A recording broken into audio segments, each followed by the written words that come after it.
Welcome to the Talltale Tavern, the monthly one-shot adventure TTRPG podcast. I am your tavern master and host, Kyle. This month is a level 7 spelljammer adventure. Joining me at the bar this month is, sad she already owned the perfect dice for this campaign's theme and couldn't use it as an excuse to buy more, our DM this month, Becca. Welcome, Becca. Thank you. Thank you for letting me steal your table and chair. It's very comfy. It is not stolen. It is given to you. This is your world now. You can do whatever you want. You can burn the tavern to the ground if you want. I'm the captain now. You can change the name of the podcast. You can do anything. Don't give me that power. Also joining us at the bar, here to bring nerdy Indiana Jones energy to this campaign, Brooke. Welcome back, Brooke. Hello. And Brooke, what is your character's name and class and race that you're going to be playing? My character's name is Zanaya Lalasa Hopper Savitz, but she'll just go by Zanaya. That's all good. She is a Githzerai wizard. She's a blade singer wizard because, you know, best of both worlds. Yeah, that's her vibe. Very cool. Also here, spelljammer adventure? Okay. JAMMERADVENTURE. Scott. Welcome, Scott. Oh, you didn't want to spell it out. You were inviting me to play. I understand now what you meant. Okay. That checks out. That makes more sense. Hi, I'm happy to be here. Good. Woo. Who's your character? Who's your character? I am playing the auto gnome F0-L10, aka Elton, or Folio if you want. He is a cleric, druid, wizard, multiclass. Or they are, not he. Cool. And last but not least, a returning player who only agreed to do the show again because he was told Scott wasn't going to be involved. Clearly disappointed. It's Tyler Adelsperger. Welcome, Tyler. Good evening. Thanks for having me back under false pretenses. Yes. It's a theme for this show. We do a lot of false pretenses to bring people in. I thought this was a job interview, but... Yeah, it's whatever. Who's your character tonight? I'm playing Jim. Jim is a Hadizee. He's a mechanic on our ship. He is a rogue fighter multi-class. Cool. Very cool. Yeah. And I am playing, his name's Bob, just normal human Bob. He's the plumber on the ship. So plumber and janitor, more like janitor. But yeah, just totally normal human. It's nothing weird there. But this is our 12th adventure for the podcast, so let's go to the tavern. In the heart of the Sword Coast of Faerun, in the small town of Daggerford, along a busy downtown street squeezed between the shops of a tailor and a florist, like an old dusty book forgotten amidst the others on the shelf, rests the Talltale Tavern. A place of truth and of lies. Grab a drink of any size and listen to the wisdom of the wise in this place where the ink never dries. This is where we find ourselves tonight, sitting around a worn wooden table with the smell of books and brandy in the air. The front door opens like the turning of a page, and in walks a human young woman who looks to be in her late teens. Her artificially black hair is pulled up into 2 space buns, and the color highlights the rows of metal piercings up and down her ears. She sits down at the bar, orders a vodka cranberry, and rolls her eyes when the bartender instead slides a Shirley Temple her way. She sits in silence for a while, begrudgingly enjoying the alternative drink and fidgeting with the napkin underneath. Without looking up and without addressing anyone in particular, she mumbles, I mean, I guess I could tell a story or whatever. And thus begins the Mothership! Roll the intro!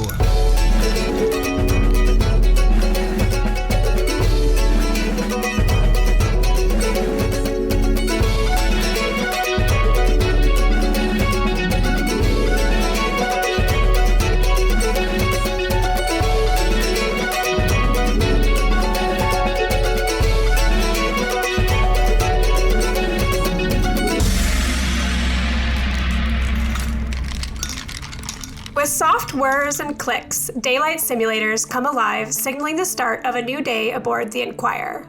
After almost 100 total planetary years traveling continual circuits between the astral and material planes, the scientists who boarded the original, small spell-jamming ship would struggle to recognize the now sprawling vessel.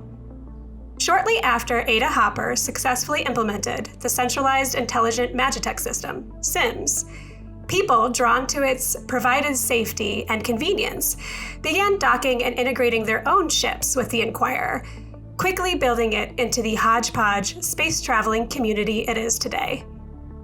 The outside of the Inquirer still shows the distinct bodies of the unique ships fit together like elaborate puzzle pieces, or a jumbled block-building toy. But inside, the diverse residents formed a seamless, tightly knit community. While the original research group still operates, although now in a much larger and upgraded lab, the integrated menagerie of ships also brought communities of traders, healers, spelljammer pilots, magitech engineers, food specialists, entertainers, and other industries needed to sustain the blossoming, unique population on board. The time spent flying between the timeless astral plane and the material plane causes the ship and its inhabitants to age in small spurts, rather than a continuum, giving residents more time to pursue their interests and endeavors by significantly delaying aging, but also making for a few awkward situations when a person's age was estimated incorrectly. The Sims optimizes life aboard the ship with tasks like providing educational training simulations, maintaining the hydroponic gardens, and running essential systems like safety, air dispersal, and modifiable gravity planes. There have been growing pains, as there often are with quickly changing communities, but life on board has otherwise been relatively calm over the years, as the Sims provides the Inquirer inhabitants, from the chaotic dangers of the Astral Sea, protection and simplifies life so they can focus on other endeavors. It's early morning. Most people are still attempting to convince themselves to leave their beds, but the kitchens throughout the food district are already bustling.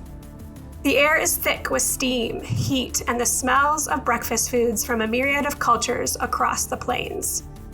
The spelljammer ships in this part of the Inquirer butt together to form the feel of a crowded market street. Someone strung little strings of lights zigzagging across the hallway. Paper lanterns and streamers add sporadic pops of color above garden tables, and the Sims keeps the other lights low, giving the area a feeling of a backyard cookout at dusk. A human woman with gray hair twisted into a low bun scuttles into the kitchen on the SS Sunrise, a steamship known for food that sticks to the ribs and fills the belly. The robotic lower half of her body makes soft metallic clinks as she moves across the gleaming tile floor on her 4 metallic spider-like legs. Good morning, Elton. What are you in the mood to cook today, sweetheart? She asks her co-chef.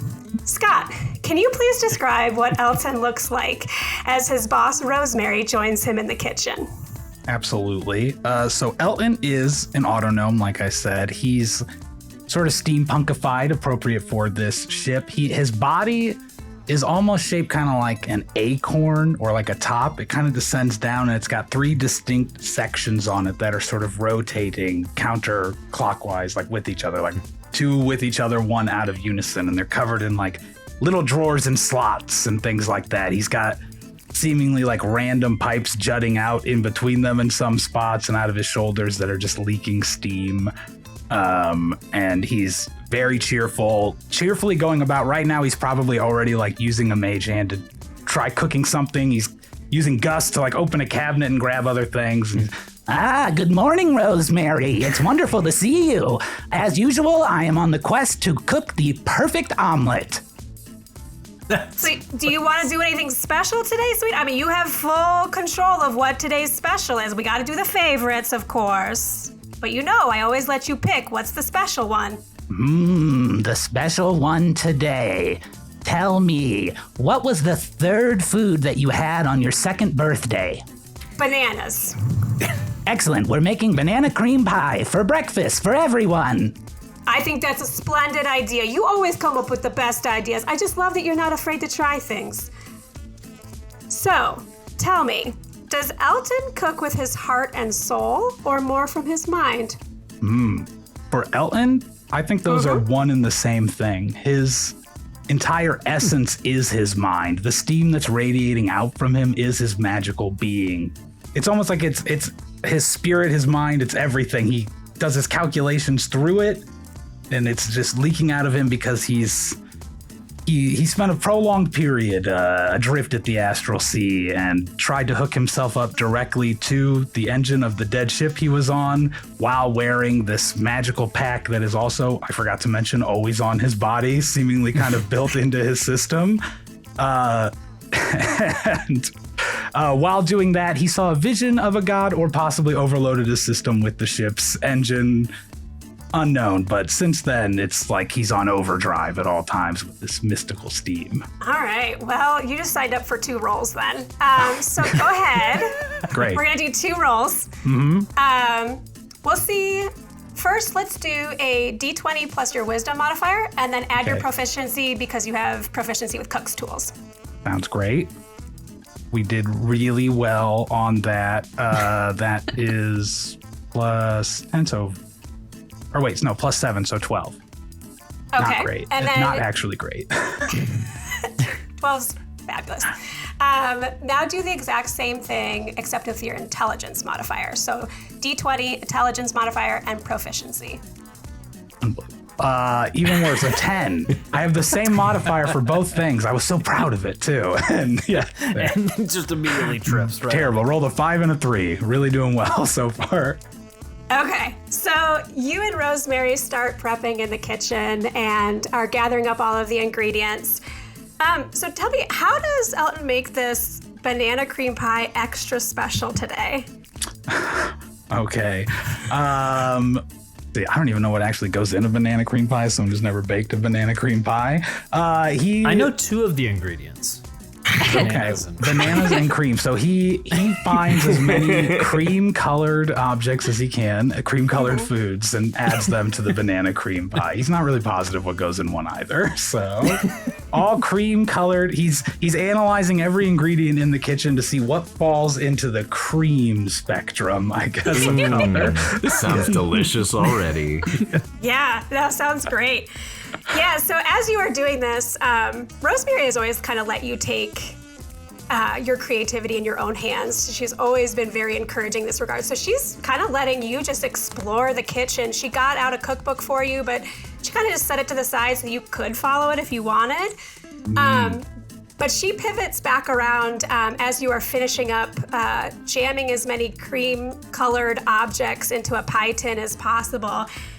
And she just has the look of such a proud parent that is totally oblivious to their kid actual ability, and like looks, and she's just like, this is gonna be great. And then she takes a big forkful of it, and there is a couple. See, what else would be cream in a kitchen? I'm not even. Cream of tartar. That's Cream corn. Potatoes, mashed potatoes. Mayonnaise. Yeah. So there's some mayonnaise and mashed potatoes and the cream of tartar that's gonna go in there. I'm guessing some salt. I'm hungry. Garlic powder and garlic onion. And she takes it and she thinks for a while. And she's like, this is pretty edible. I think this can work. An improvement. Yeah, I think, we could find the right audience for this. And she kind of continues to chew for a while. It seems like it's really sticking in her mouth a little bit. Well, then all of a sudden, you guys hear from like all of the ships around you, the sounds of the smoke alarms going off. So it's not your kitchen, but it's the ones also in the food district. And so I still get nervous and I suck my steam in a little bit. I'm worried it's me. You didn't want to cause any issues. Rosemary slaps a kitchen towel against one of her metallic knees and kind of curses, "Ugh, not again," before rushing out the door with like a clink, clink, clink, clink, clink, clink, clink, clink on the tile across.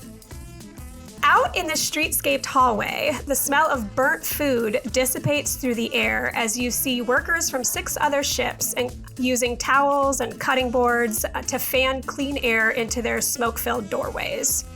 A tall Gif angrily throws a large baking tray to the ground, scattering what looks to be the charred remains of pastries. That's the 3rd time in 2 weeks the ovens have just fritzed like that. That's it. We need to do a cleansing ritual on the whole block. Obviously, the gods have cursed our kitchens. You, Elton, do me a favor and grab as much salt as you can carry. And also the blood from an animal. No, wait, gross. Ketchup. Ketchup will do. That's a good substitute. So as much salt and ketchup as you can carry. Okay. Stop casting Find Familiar to get the blood of an animal. I guess I look for as much ketchup as I can carry. I wonder what theoretically is the most amount of salt you can carry. Yeah, well, if I do enhance ability on myself to give myself bear strength, can I carry more? Smart plan. I mean, I suppose technically it depends on how you stack it, but yeah. Ooh, well, you are in luck. Oh, I can ritual cast Tensor's floating disc and put it all on there. I mean, now I kind of want to make you do it, but you are in luck because Rosemary reaches out a hand on your shoulder to kind of like still you as you start jittering into action. Wait a tick, Elton. No salt or ketchup needs to die today. It's gotta be just some kind of a weird glitch with the Sims. We just gotta go put a bug in the engineer's ears. And then she pauses and she's like, not literally, no bugs in anyone's ears. Put a bug back in the drawer. We just gotta remember squeaky wheel gets the oil and all of that. How about this instead? Elton, will you do us a favor and head down towards the Magitech engineer's office? We just gotta fill out like a shit ton of paperwork. Absolutely, and he flips his body so his head is down, and he starts walking that way. Head down. I like it. As you start heading down the hallway towards the Magitech engineers, which is kind of like on the other side of the ship, you kind of hear Rosemary mumble as she's heading back into her kitchen, and she says, like, I'm gonna be pissed if I don't get a cream puff today. All right, up we head, out the top of the Inquirer. While our intuition would tell us no creature would be able to survive outside a ship moving at 100 million miles per day, the air envelope surrounding the ship protects it from the strong winds and hugely fluctuating temperatures. This allows the maintenance crew to mostly safely navigate the outside of the ships to make repairs and modifications. This morning, one maintenance crew member has been tasked with fixing malfunctioning windows on a residential spelljammer ship that keep rapidly opening and closing. Tyler, can you describe what Jim looks like on this fine morning? Yeah, Jim can be seen typically wearing his leather spacer gear, and he's got some tools strapped to his belt, always a trusty wrench. He wears these nice shiny slippers that do absolutely help him stay connected to the ship as he works both inside and out. They are the slippers of spider climbing for those nerds listening. But he also carries a very large crossbow that he always keeps on his back, and only uses it if, things really get out of hand. Excellent. So you are on the top of this spelljamming ship. It kind of looks a little bit like pirate ship-y in that regard. And the side of it is a highly polished wood. So it's a pretty slick surface that you are going to be potentially navigating down. You lean over the top of the ship to assess the situation. And from your vantage point, you can see that there are about 15 to 20 windows just rapidly swinging open and close. Your supervisor told you that the malfunction is either being caused by a physical mechanical issue, or it is a programming issue with the Sims, but they always kind of start with a physical inspection and then go from there. So you can see, though, that from towards the bottom of the ship, about halfway between the front and back, is an access panel that's going to allow you to inspect the mechanical components for the windows. Yeah, I guess they just don't take care of these ships like they used to, so I'm gonna go and just check that access panel. Great. So you're going to start just climbing down? Just moving my way toward that access panel. Great. Give me an acrobatics check. And you can roll with advantage because you have your slippers of spider climb. Okay. And a 22. Nice. You very easily navigate down. It is a little slippery. It's kind of like similar to how someone would have to walk on like a winter sidewalk. So it's not a super easy walk, but you can easily navigate down it, stepping over wires and different kind of pipes that go on the outside of the ship, as well as dodging the windows as they are rapidly swinging kind of in an erratic fashion. Not passion, that would be weird. Passionate windows. I do love these windows. It's not that kind of a ship. So you reach the access panel and start conducting a thorough inspection of the mechanical components. Go ahead and roll me an investigation check. Do you have any tool proficiencies? Just thieves' tools. Okay, so go ahead and just give me a straight investigation check. That's a 7. Okay. It's a really good roll, right? It's so good. I'm so proud of you. Thanks. It takes a while. You are at kind of like a weird angle. You're bent over in half, trying to keep your balance on this like slippery surface. Meanwhile, like the windows going in and out a bunch are kind of constantly shaking, and you are also being propelled at 100 million miles per day. So it's a little bit of slow going with the work. But after a little while, you are fairly certain that all the physical pieces are operating correctly. So it's most likely a programming issue or something just kind of glitching out in the Sims. And you know that the next step is that you need to head to the Magitech engineer's office to submit a service ticket. I gotta go to the magitech engineer. I don't want to go there. Well, you are about to head up when out of the corner of your eye, you spot something dangling from a little metal pole that comes out of the ship. Looking closer, you see that it's a child's stuffed rabbit that has fallen out of a window and become stuck. Oh, some little kid's toy. I guess I'll pick that up and put it in my bag, see if I can't get it to the rightful home. Come on, little one, little fluffy. Oh, you're a little Harrigan, aren't you? Oh, and I give it a noogie. Well, go ahead and give me an acrobatics check just to see how deftly you can get to it, as well as snag it off of this, like, seemingly like a little flagpole. So it's another 22. Nice. Yeah. So you can noogie to your heart's content. You very quickly get over there and snag it off of the pole, which is good because if you'd rolled a nat 1, you would have dropped this beloved toy and it would have just... Oh, no, this bunny's not going anywhere but back home. Yes, oh, I see. Now that you are down by where that bunny had kind of like gotten stuck, you kind of quickly glance up and you can see which window, or like you can very logically guess which window it came out of. So you could potentially go up to that one, or also too, with your familiarity of the ship, you could probably logic about what apartment it is from the inside too. Yeah, and old Jim's been told no peeking in windows, so he's gonna go around and he's gonna deliver it. He put it right on the doorstep with a little note that says, "I came back." You are finishing attaching that note to the little like bunny's front when the door opens and you see a little halfling child. He's probably about like 4, maybe 5 years old, so he's about a foot tall, and he is wearing footy pajamas. And he has tied a towel kind of like at his neck like a cape, and he's made little holes in a knitted cap and has it pulled down on his eyes. He goes, "Who are you? I'm a superhero spy, and I protect this place when my mom's at work. I mean, she's here." Oh, hello, little superhero spy. I mean you no harm. I purely mean to deliver your sidekick back to you and bring it back home and make sure that you two can go on keeping your mother safe, whether she's here or not. You got bonbons?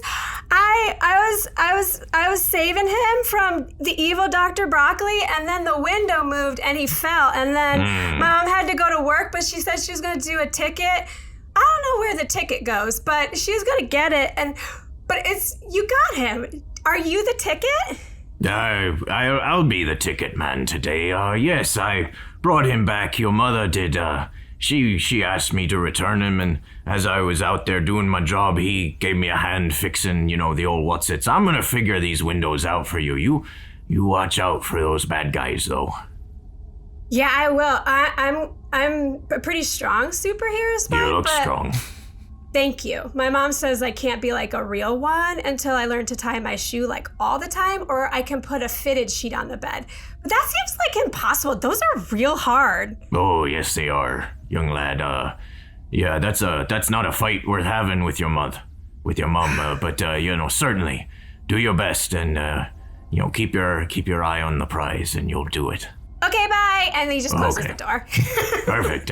Kids these days are always losing their toys. And I fuck right off to maintenance or magitech. Perfect. The smell of sweat and rubber mats and light disinfectant greet us as a gnomish woman steps out of a roped-off sparring ring. She looks at the Gith stretching her arms nearby and says, "Sorry, went over my normal time, Zanaya. Sims kept restarting the workout again and again. Thought my ass was gonna fall off. It kept making me restart my squats." And her eye catches on the human teen girl standing a few feet away working the gym control panel and quickly amends, Bottom. I thought my gluteus maximus was gonna fall off or something. Anyways, are you training your rapier today, or are you gonna do some hand-to-hand combat? I was thinking hand-to-hand today, give the old rapier a rest. So Zanaya, can you describe what you look like as you step into the sparring ring to do your morning workout? Yeah, so she is taking off her lab coat to reveal her practical studded leather armor. She's got, I guess she's, taken off the rapier because she's not using that today. But she's got her hair in just like a high pony to keep it out of her face. She's got some glasses on. And you already said she's a Gith. So yeah, she looks like a very practical person kind of getting ready to do her kind of daily routine. Awesome. You get into the ring and you do a few more basic stretches before assuming your beginning fighting stance. You take a centering breath in and out. You have readied your mind and your body, and you wait. Then you continue to wait. And nothing happens. The fight training simulation doesn't begin like it's supposed to. Are there any computers that would control this near me? So the human teen girl, she's working the main computer over there. Well, she's supposed to be. Does she look distracted or incompetent? There's a fine line, right? I ask myself that every day in the classroom.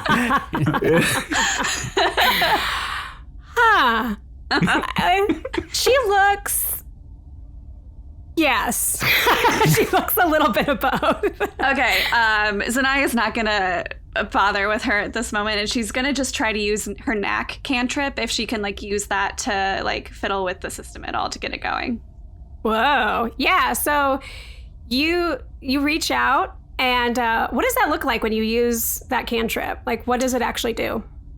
So I can use it to basically manipulate any technology on a basic level within my range without actually having to physically touch it. So I just want to if there's a go button that she's not pushing or something, I just want to I don't want to have to bother with talking to her. I just want to get going with my routine. So if I can just you won't see anything, there's no little magical wispies or anything. It's just I can just mentally control it. Gotcha. Yeah. So you reach out and with your arcane powers start adjusting knobs like over on her screen. And that kind of like jolts her up.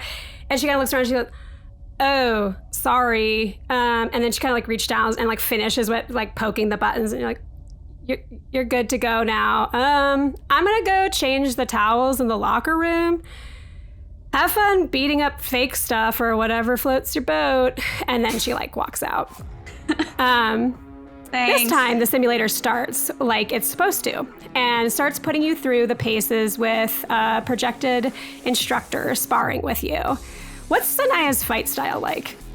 It's very dance-like. So I personally don't know enough about fighting styles to know what that would equate to, but like it's very like free-flowing, very like it looks like at any moment I could be just doing like a dance routine or trying to beat the shit out of somebody.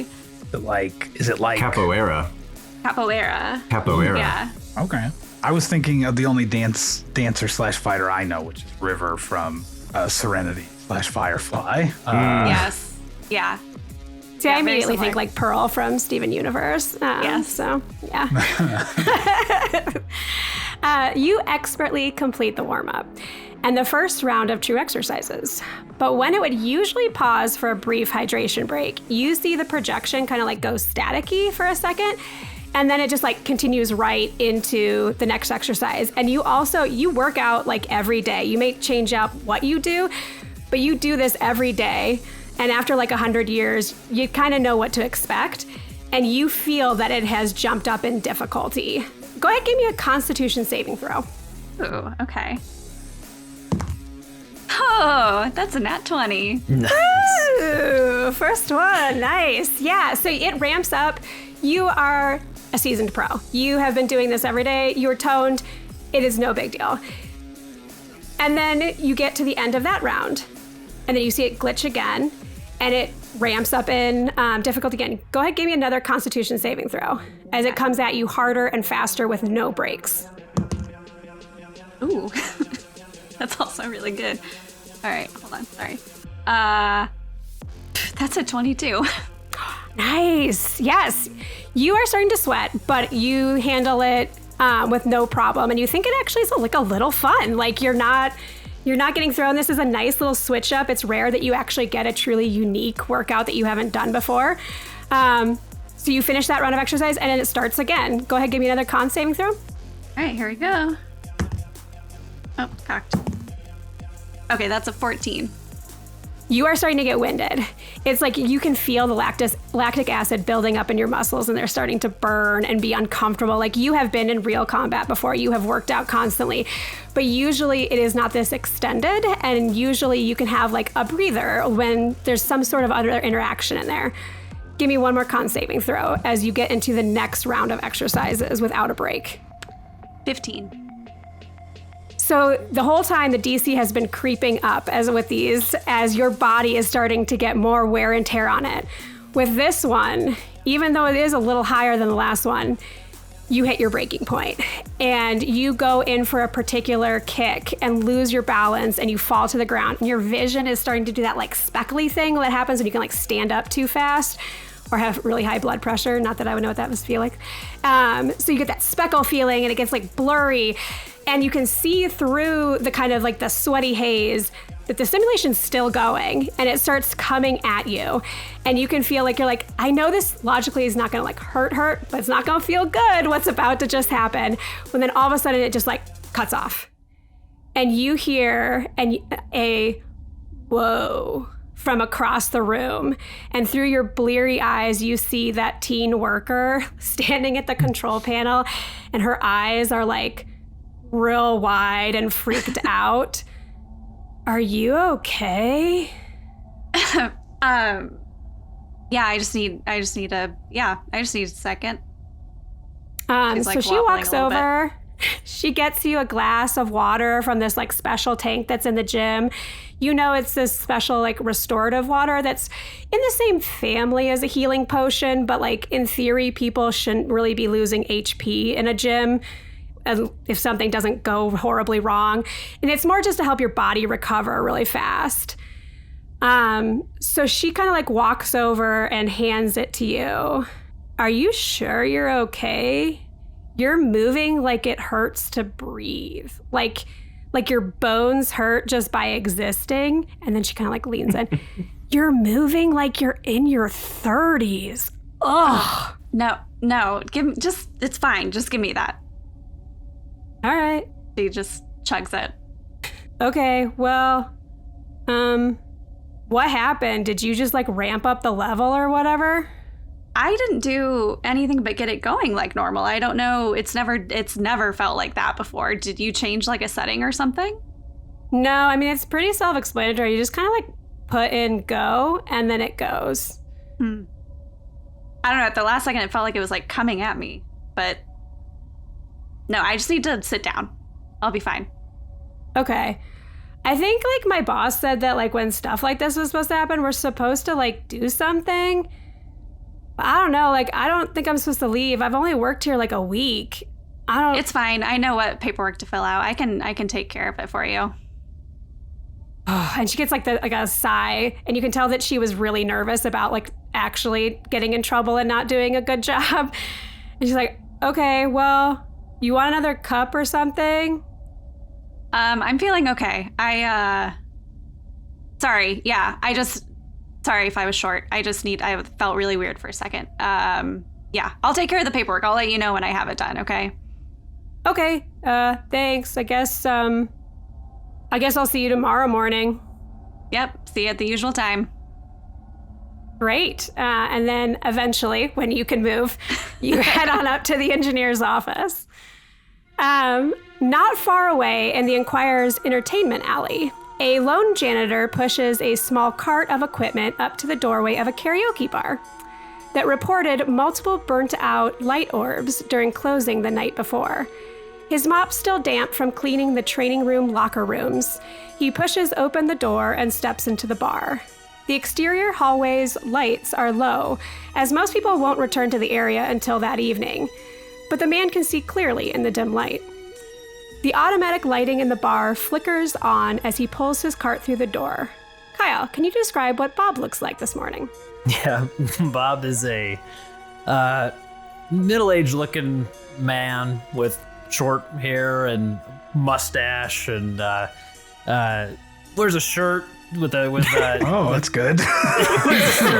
and jeans. He's not naked. That's jeans important. with like a belt that's tied like a little too tight. Like it's just like that belt just looks like it's cinching off like his little bit of gut there, but not like a huge gut. But he walks into the bar and there it is. Yeah, it looks like it is flickering. Yeah, the reported light orbs, the problematic ones, hang above the small stage on the far side of the room. You've changed these lights 100 of times, like it's so many times. So you can make really quick work of exchanging the burnt out orbs with freshly enchanted ones. As you are finishing, you go to put away your tools, and your small screwdriver falls from your hand to the ground and rolls into the air vent at the foot of the stage, and you hear it clunk down into the duct. Oh, darn it. All right. Well, let's bend down here and get this thing out. So I get the air vent off or reach into. Yeah. Is it right there? Yeah, it's like right there. It's not hard to reach the actual air vent. So the air vent itself is about 1 foot wide, 1 foot by 6 inches.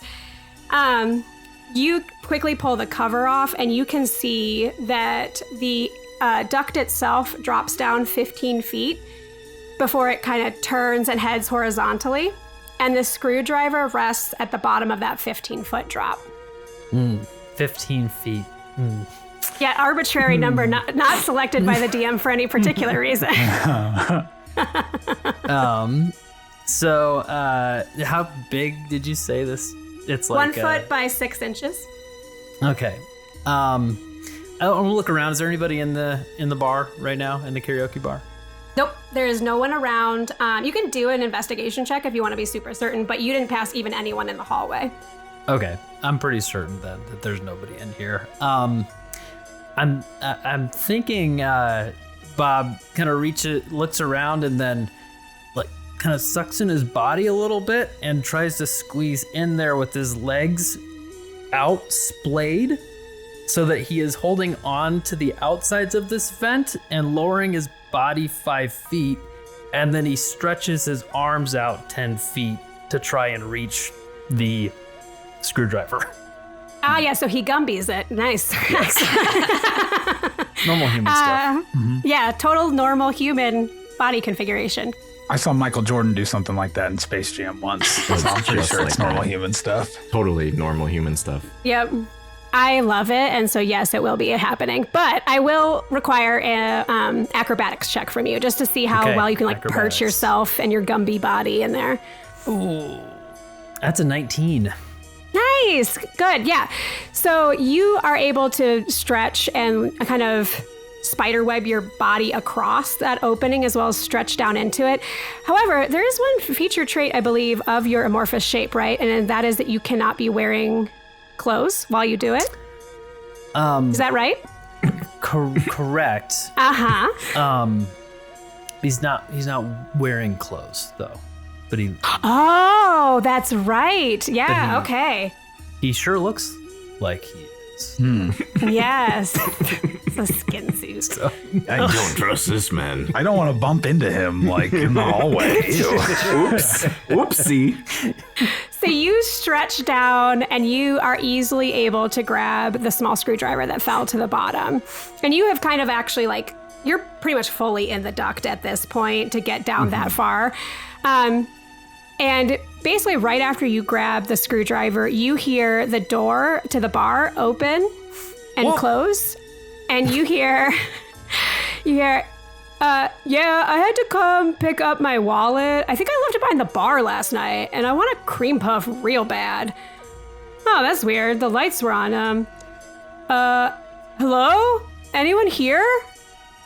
What are you gonna do? I go up as fast as I can and retract with the screwdriver, and then pop up and just say, sorry. Hi there. Just me, the janitor, just fixing some stuff. Dropped my screwdriver down this shallow air vent. Just reached down and picked it up real quick. Cool, man. Yeah, Janice was real sad when the lights went out in the middle of her performance last night. So it's good that you're fixing it so fast. That happened to Janice. I'm so sorry. She is so sweet. I know she is, and she's got the voice like an angel. Karen, I didn't mean to bother you. Sorry, I just had to grab my wallet. Have a good rest of your day. Oh yeah, you too, my friend. And then they kind of go back to the person they were speaking to on the other line. It was like, I have my wallet now. You want to meet up? I want like a gallon of coffee and a pastry the size of my arm. Okay, see you in a bit. And then the door opens and closes again. With your screwdriver safely back in your toolbox, you glance at the clipboard that contains your to-do list for the day, and it appears that the next task of the day is to check out a clogged sink in the Magitech engineer's break room. Okay, I love this part. He checks off the box for the lights. That feels so good. All right, let's into this. Another clogged sink. Let's check it out. Right, and you head that way. The present-day Inquirer is a large ship with lots of winding, seemingly nonsensical hallways, because you're often weaving in and out of the different spelljammer ships, sometimes without even realizing it. However, there is a set of main hallways that run through the length like a skeletal system. And you all are heading towards the engineer's offices on the far end of the ship. And when you reach a branch in the main hallway, you see each other and quickly realize you're all heading in the same direction, only like a few feet apart. Hey, Elton. Hello, Zanaya. You're looking slightly more fatigued than normal today. You are very astute, Elton, as always. Something was up with the workout simulator. That's very odd. We don't normally have malfunctions. We just had one in the kitchen as well. I feel like things have been... What, have you guys seen anything? Yeah, I was up on the outside of the ship. You know how I am, and the windows kept flapping and flipping, and I couldn't do anything about it. I saved a body, there, though. Jim. I didn't see you there. How's it going? Bob, he's fine. He's fine, Bob. Oh, yeah. Did you catch the big game last night? No, Bob, I didn't. I was fixing things. Oh, right. Well, I was just fixing one of the, them bulbs in the karaoke room. I don't know if you've had to fix those before, but they were out. That's pretty normal, though. Nothing strange there. Bob, I'm a ship's mechanic. I don't fix light bulbs. Well, yeah, things need fixing. You probably got the right tools for the job and know how to do it, so maybe... Jim is excellent at fixing things. He fixed me. Oh, Elton, how you doing? And I pick him up and I give him a little noogie. Uncomfortable. I know you hate it, but I love it. And I set him back down. I appreciate that. How those omelets coming? You make any good ones lately? I've been dying for an omelet. I've recently been experimenting with different exotic meats. It turns out that if they're rotten, humans aren't allowed to eat them. Isn't that right, Bob? Normal human? Huh? Oh, yeah, sure. Don't want to eat no rotten meats. Absolutely not. Hey, heard you had some banana cream pie. Was that available for breakfast this morning, though? I didn't give a chance to have a piece. Yes, banana creams pie, because we put all the cream flavored things into it. Oh, wonderful. Little home recipe. Not the way, probably not the way my mama made it, but I'd love to try some. It sounds pretty good. What was your mother's recipe? Repeat it to me so I can put it into my system files. Oh, I'll write it down for you when I get home. You can't tell me right now? You're not going to give it to him right now, Bob. Come on, he's ready. Give it to him. I may have to look He back at the doesn't have recipe it book memorized, myself. guys. I don't have it memorized, but I'll I don't copy it over understand for this you. concept of not memorizing. Elton, we don't all have your memory, unfortunately. That is unfortunate. What is the first thing that you remember?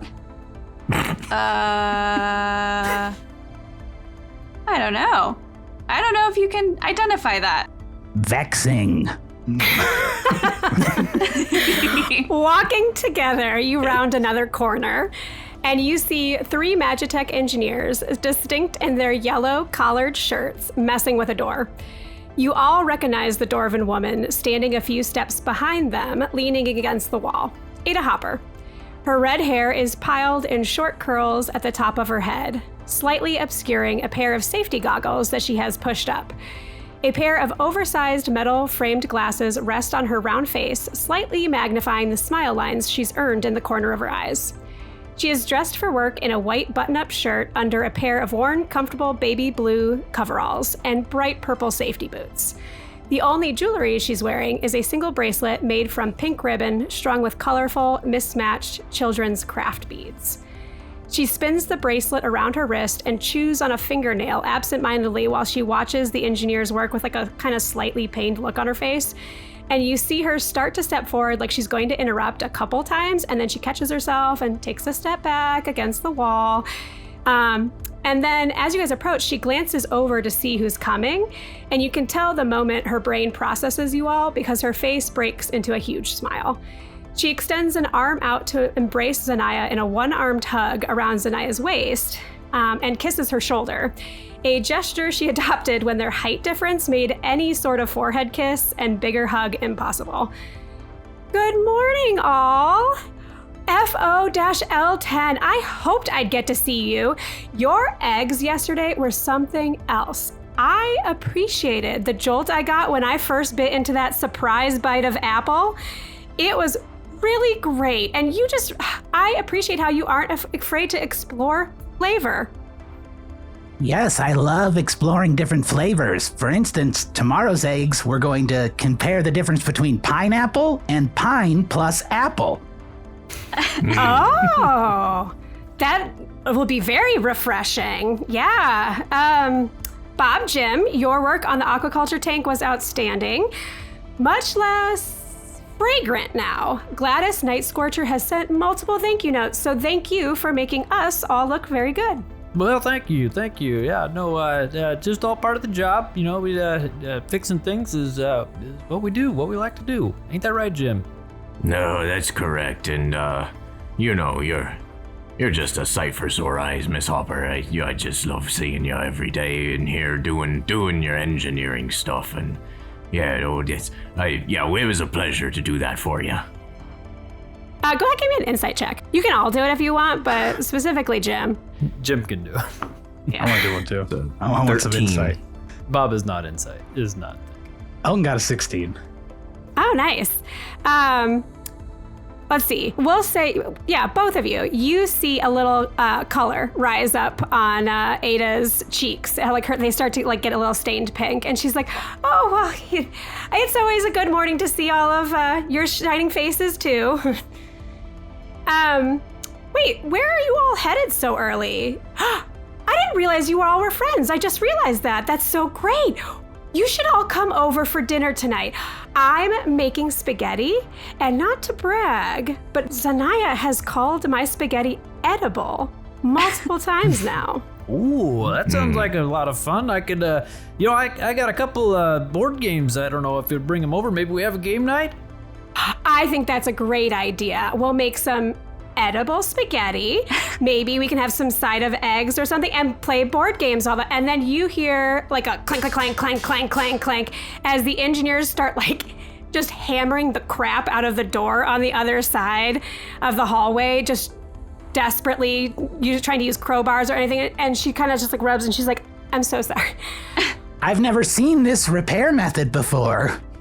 Yeah. Zanaya like bends over and grabs her mom's hands and like checks to see how much she's been like gnawing at her nails to see how nervous she has been.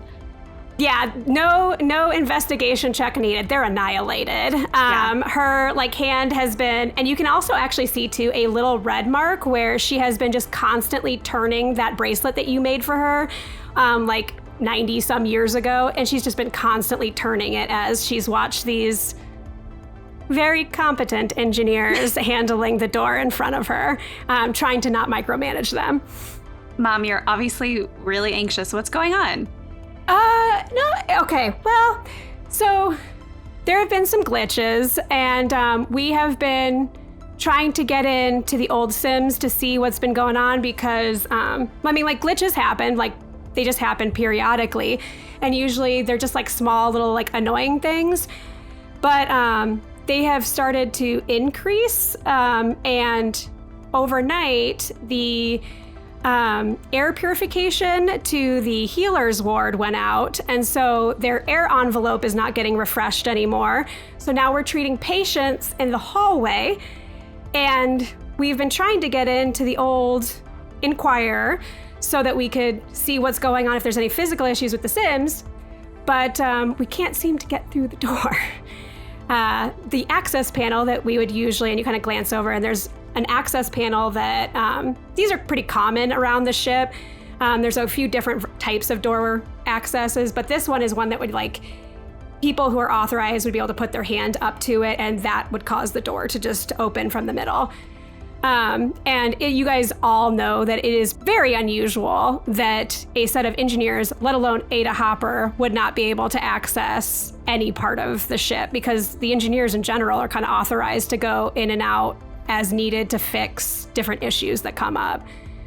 So it's very unusual that this is happening. Yeah, just can't seem to get through the door.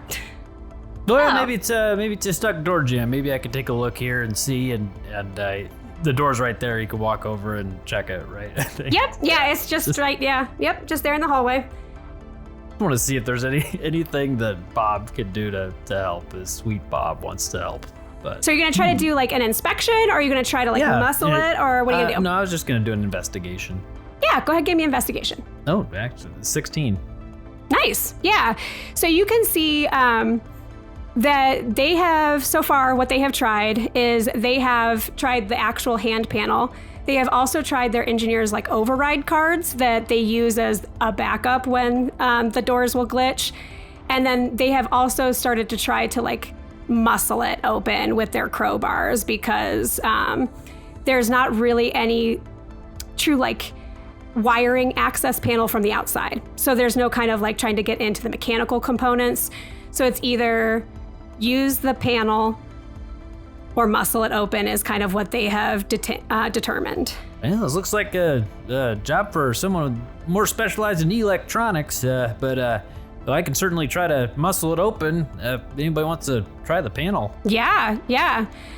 So they will happily start giving you space. They are moving aside because they're frustrated and they know that Ada is super nice. but also might snap on them if they don't get this door open soon. So they happily step it aside. But as they are doing so, you guys all start to hear this ding, ding, ding, ding, ding, ding, ding, ding. And you hear notification tones go off on the spell stones that are strapped to all of the engineers' tool belts. And so they kind of pause their work on the door and they pull out the compact mirror-shaped devices and glance at the new message that has come up on the inner arcane stone. Ada's spell stone also dinged, but she is kind of slower to reach for hers because she's kind of focused on her conversation with you all and not really paying attention. But she does absentmindedly reach down and flip it open and glances at the message. And an insight check isn't even needed to see her body kind of like immediately freeze as she reads the message once, and then she reads it a second time. And after a beat, she looks up to the engineers who are staring back at her, waiting for her to finish. And she just flicks her head down the hallway and says, "Go." And they immediately go. And she turns to you guys and you can see like the really personable, like normal, affable person is gone and like kind of like the business side is there. And she says, "I'm really sorry." And she starts to like rub a thumb on the skin on her chin right below her lower lip as she like thinks through what she just read. And she's like, yeah, I'm really sorry, but we need to go. We just received notification that the ship's safety system is offline. Completely. The ship's safety system is in charge of safety. That doesn't sound good. No, Elton, it's not good. All the engineers are reporting back. Is there some sort of safety valve? It can be flipped on and off? Not necessarily. So all the engineers have to head back because we got to check the code, and we also have to check the sensors that are monitoring the sims to see if we can figure out what's wrong there.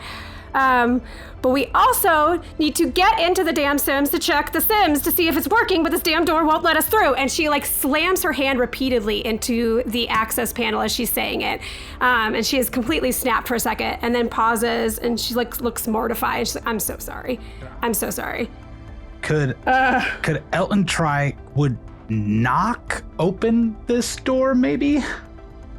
Knock is a spell that will open a door, box, chest, set of manacles that are held shut by a mundane or magical means. Okay.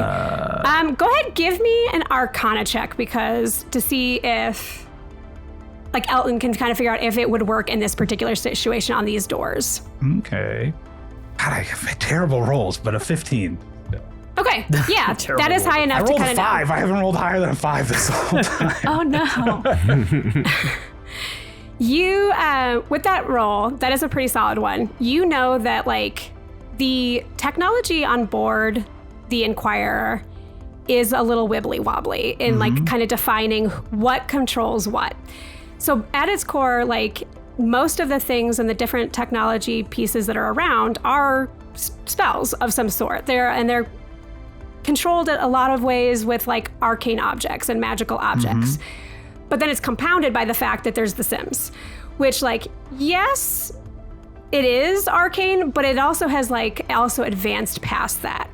And so with you can kind of intuit with that high of a roll that it might help with some objects on this ship, but odds are good, especially since you intuit that there's an issue with the Sims itself, that knock is not going to be able to get through this door.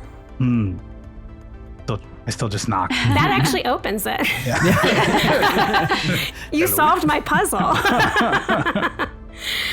She kind of pauses for a second and she's like, I'm really sorry for that outburst, but I probably don't have to tell you all, which she says because most people were drawn to the Inquirer because of its provided extra safety from the Sims.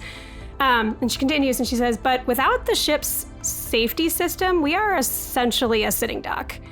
A duck on a pond filled with astral dragons, beholder tyrant ships, and ruthless pirates. We don't have any defenses right now. Listen, I know you all were in the middle of something, going somewhere. I don't know, friend lunch or something, but I would really appreciate your help. Anytime a glitch happens, we basically need to look at three things. We got to look at the code, we got to look at the monitoring sensors, and we got to actually potentially look at the physical components of the Sims if it's not one of the first two. I don't have enough engineers to effectively look at all three at the same time. Usually it's a small glitch and it doesn't matter, and we can just take our time to find the issue. But this is a huge deal. I know this isn't technically your expertise, but you all have a pretty solid knowledge of arcane and mechanical systems, especially between this hodgepodge of a group. And could you all work to get through the door and look to see if you notice anything funky going on physically with the Sims?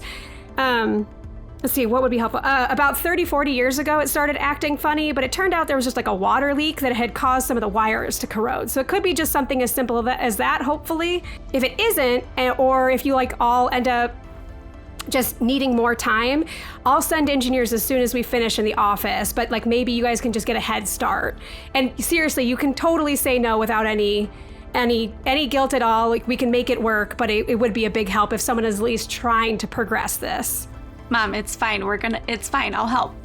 Hey, Miss Hopper, we're happy to help you. You know that. You know us. We'll absolutely take a look at this doorway for you. Well, of course we will. I gotta. If it's a water leak, maybe just a little gasket needs twisted. And you can see her body kind of like sag briefly and like with relief. And she's like, oh, okay. Okay, quick info dump. At its core, the Sims is essentially a very large arcane orb. It's located in my old research lab. Once the Sims became like the Sims and started making modifications to itself and integrating new systems, everyone in the old research group, we all moved out of the original Inquirer so we'd have more space and it could just kind of do its own thing in its own space. We used the rest of the old ship for basically just like converted storage of old equipment and experiments that I couldn't bring myself to throw out. But I think if we filled it up like about 20 years ago, and I don't think anyone's really been in there since. So I don't know how long this door has been this way. Do you guys have any quick questions before I go? And you can tell her she's like already starting to edge quick back. question. Roughly how many atoms are in this door? I promise I will do that calculation for you as soon as I have a pad of paper. And we will talk about it over spaghetti tonight. And then she reaches over and she gives Zanaya another like squeeze hug. And then she starts like doing that like mom, middle-aged woman power walk thing down the hallway, trying to not run, but also running. We got it, Mom. Love you. I love you too. Don't forget spaghetti tonight. I promise it will be edible. Well, that's a big promise, but okay, I'll see you later. Be safe. And she is gone.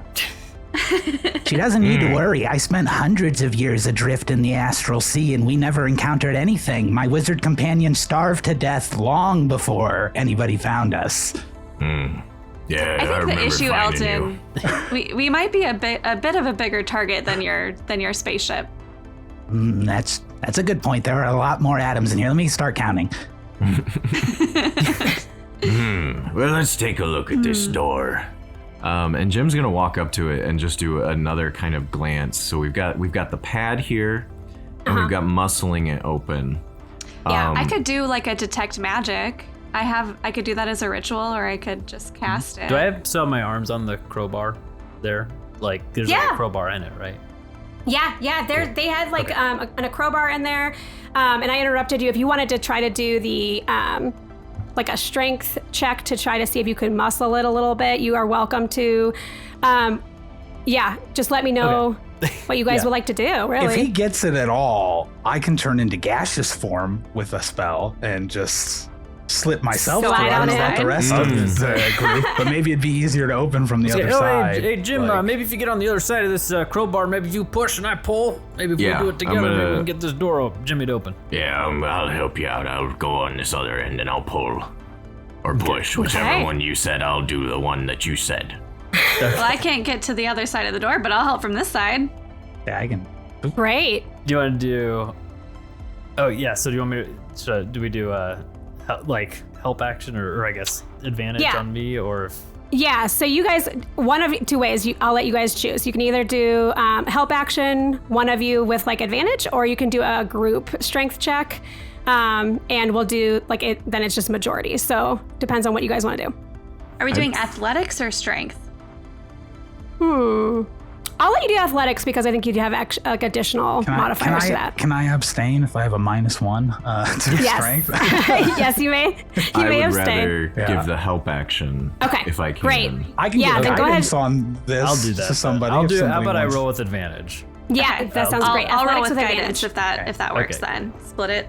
Does that sound good? I rolled 2 11s. That's an Okay. 18. Oh, still pretty good. 14. Okay. It is a tight squeeze to even get the crowbar into the seam on the door. So it's one of those metal doors, kind of like what we would recognize as like one of the elevator style that opens from the middle. And you can kind of wedge just enough of the crowbar in there to get purchase. But even with an 18, it does not seem to be budging. Everyone give me, though, perception or, it would be a perception. Everyone give me a perception check. Natural 1. You fall over. 14. Okay. 12. 19. L10, when Zanaya gets close to help with the door, you hear it start to hum. The door is singing. It likes you, Zanaya. What? What do you mean? Don't you hear it? I don't. If I stop and try and listen, do I hear it? Once he points it out, you all hear that, like, as Zanaya gets closer, it starts to hum, and it gets louder the closer she gets to it. What happens when I'm like, if I touch it? Where are you touching it? Just I'll just like try and like go like this, like on the opening, like just kind of like I'm gonna try and pry it open, but just like putting my hands on it. The humming is very loud, but nothing happens. Try the access panel. I go over and I look at the access panel. You look at it? Look at it with your hands. Buttons are there to push? I mean, Do the touching kind of look at You literally you would know this. You just have to Okay. put your hand against it. then yeah, I do that. I for sure do that. The door opens. Whoa, hey, Zanaya, got the right magic touch there. What did you do? Okay. What trick did you use? I didn't use any trick. I just touched it. Did my mom say she tried to open it? I don't remember. You guys she watched struck her it several repeatedly. dozen times in front of Oh us. yeah, that's right. Duh. Okay. I shoot out my mist and I make a little minor illusion of it happening, like a replay of it in the mist. Yes, okay. I should have remembered that. I really didn't do anything. Like I didn't use any skills. That was nothing. I just touched it. Oh, that's where the ship's responding to you. Zanaya, I think you must be connected to it somehow, but here we are, we've got it open. Should we continue on? Can I do like, I don't know, like an insight check or something? Like Nah, don't worry something to about it, have it's any fine. kind of inkling of what happened? No, you're good. We got it open. Maybe our very human friend Bob working on the door loosened it, and it opened because your hand touched the panel after that. Well, I'm glad it worked then. I was about to lose my temper on this door, and My mom and those engineers worked on it for forever, though. That doesn't make any sense that just touching it would make it then open. Yeah, maybe they loosened it a bit. You know, sometimes this, like your mother said, it's wibbly wobbly around here. I mean, I know the people holding this place up, and it's shoddy in some places. And those engineers were moving pretty quick. Maybe they already fixed the issue, so now we just got to do our part. Yeah. Did you want to do a roll, Brooke? Insight? Yes, I do. Anything. Don't listen to these three idiots. You ignore it. I don't have good insight. I'm flat, a flat roll on insight. Insight might not be like the best because insight's really about reading people, and more of like that kind of side of things. Just like a intelligence? Machines can be people too. That is right, L10. Absolutely, my friend. Pats him on the back. You could either do a history, arcana, or investigation. All of them would potentially kind of give you different things. Okay, history and investigation are kind of my jam, so let's Are they the same modifier for you? They are, yeah. Okay, yeah. Go ahead. You can do one Just of those. roll. Okay. Yeah. Ooh, that is a 24. Awesome. So I will say, I am a mean DM. You still do not understand what happened. However, Fair.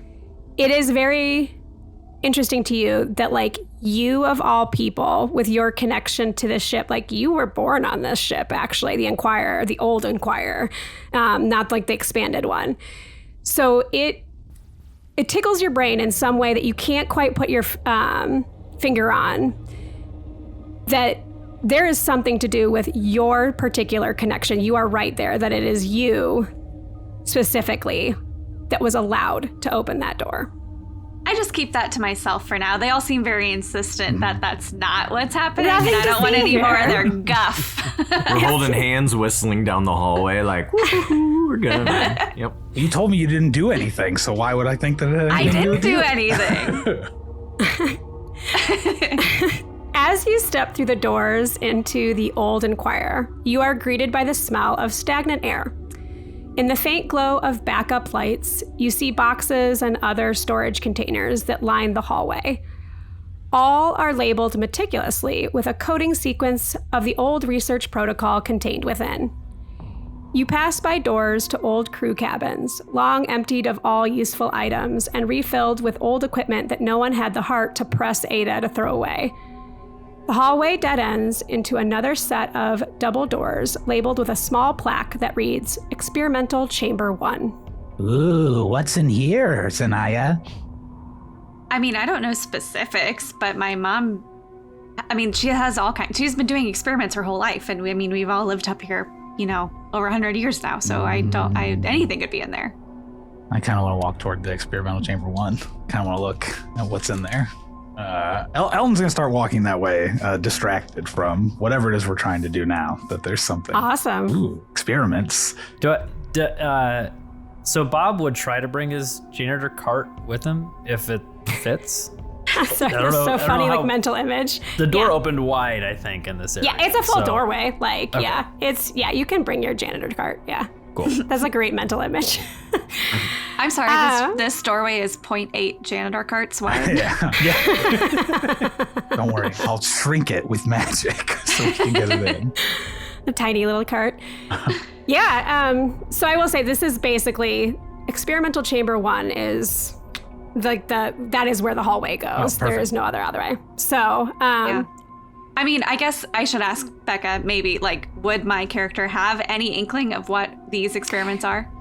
yeah, no, so like, that the layout of the ship, like the experimental chamber 1, there's multiple of these experimental chambers, and they were used for a lot of different experiments over the years, not just like one set. So at the time when they were actually operational, it could have been like, depending on the week that you happened to go through, is really depending on what they're going to be working on in that given moment. But you do know, like she mentioned, that all of the area that the Sims hadn't taken over as like its own space has basically been converted to storage. So odds are good that there's just like more storage in there as opposed to like a particular thing. Okay. Yeah, odds are definitely good that it's storage. It's totally fine. normal, guys. Just go through my creepy door. Yeah, I will follow Elton, Yeah. for sure. And Is it dusty and dirty in here? Yes. Okay. And a little Bob stinky. just makes some mental notes about asking her if he can clean up the area at some time. So Yeah, it definitely needs a little bit of Bob's touch because it's a little musty, a little dirty. It's not respecting the ship. As you guys step through the doors into experimental chamber 1, you immediately feel the disorienting effects of shifting gravity around you. After a brief pause, a set of old overhead lights flicker on, illuminating a 30 by 30 foot room with a clinical feeling glow. The floors, ceilings, and walls are covered in large tiles. The room appears empty except for an inflatable ball, a pillow, a table, and 2 chairs, all of which appear to be moving around the room in an erratic pattern. Across the room is another set of double metal doors with a hand access panel next to it. And we're gonna go ahead and we're gonna roll initiative, not because you guys are like in combat, but just to like give sequence to decision making and actions. So I will call out every time we do initiatives and things like that. I will just call out for who to tell me their number. We both rolled 14, L10. Well, I wrote Bob first, so Bob is now first. Zanaya, what'd you get? I rolled really poorly, so I got a 6. Okay, Jim? 21. Oh. Nice. Okay. Jim, what do you want to do first? So everything's floating. Yeah, all of the different things that you can see in the room are like floating around, and you can feel like this weird like effect of gravity pushing and pulling on your body in different directions in a very unnatural way. Okay. Well, Jim, wearing his slippers of spider climbing and being pretty used to messing around, and I would assume being used to messing around in weird gravity, just walks on in and is kind of heading toward the door on the other side just to see if we can, pass through. Cool. So 2 things first. 1, you notice that you cannot move even remotely as fast as normal. So everything is half speed in this room. So what is your speed? Just so I know 30. how far to move. 30? 30. Okay. So halfway through the room. Yep. So yeah, you can make it that 15 feet across. Do you want to do anything else? Well, so if I'm 15 feet across now, I'm right probably under everything. Is that, yeah, like in the about center. right?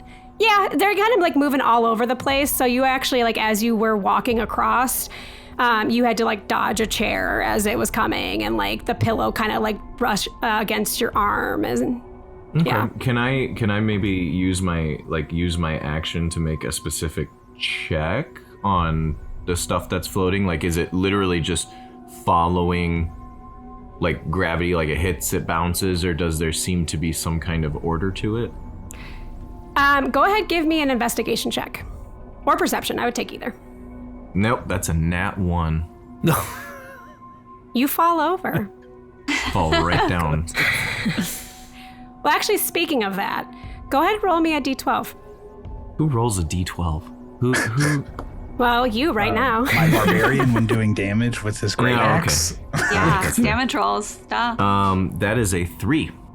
You feel a sharp weightless sensation as gravity momentarily disappears where you're standing, creating a brief zero gravity environment. Go ahead and give me a dex saving throw. I feel like I would just throw up. That's actually what this is for, is the vom roll. That's a 15. Great, yeah.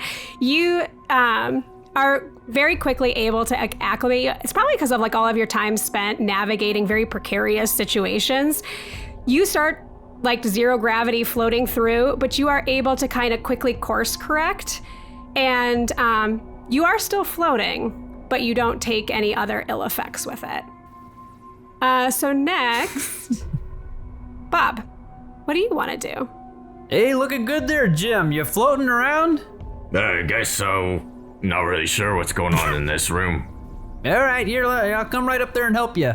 So he whistles it, and the broom that's attached to his janitor cart detaches and flies into his hand, and he gets on his broom of flying, and he's gonna go up to try and help Jim to get back to where he can actually maneuver on the ground.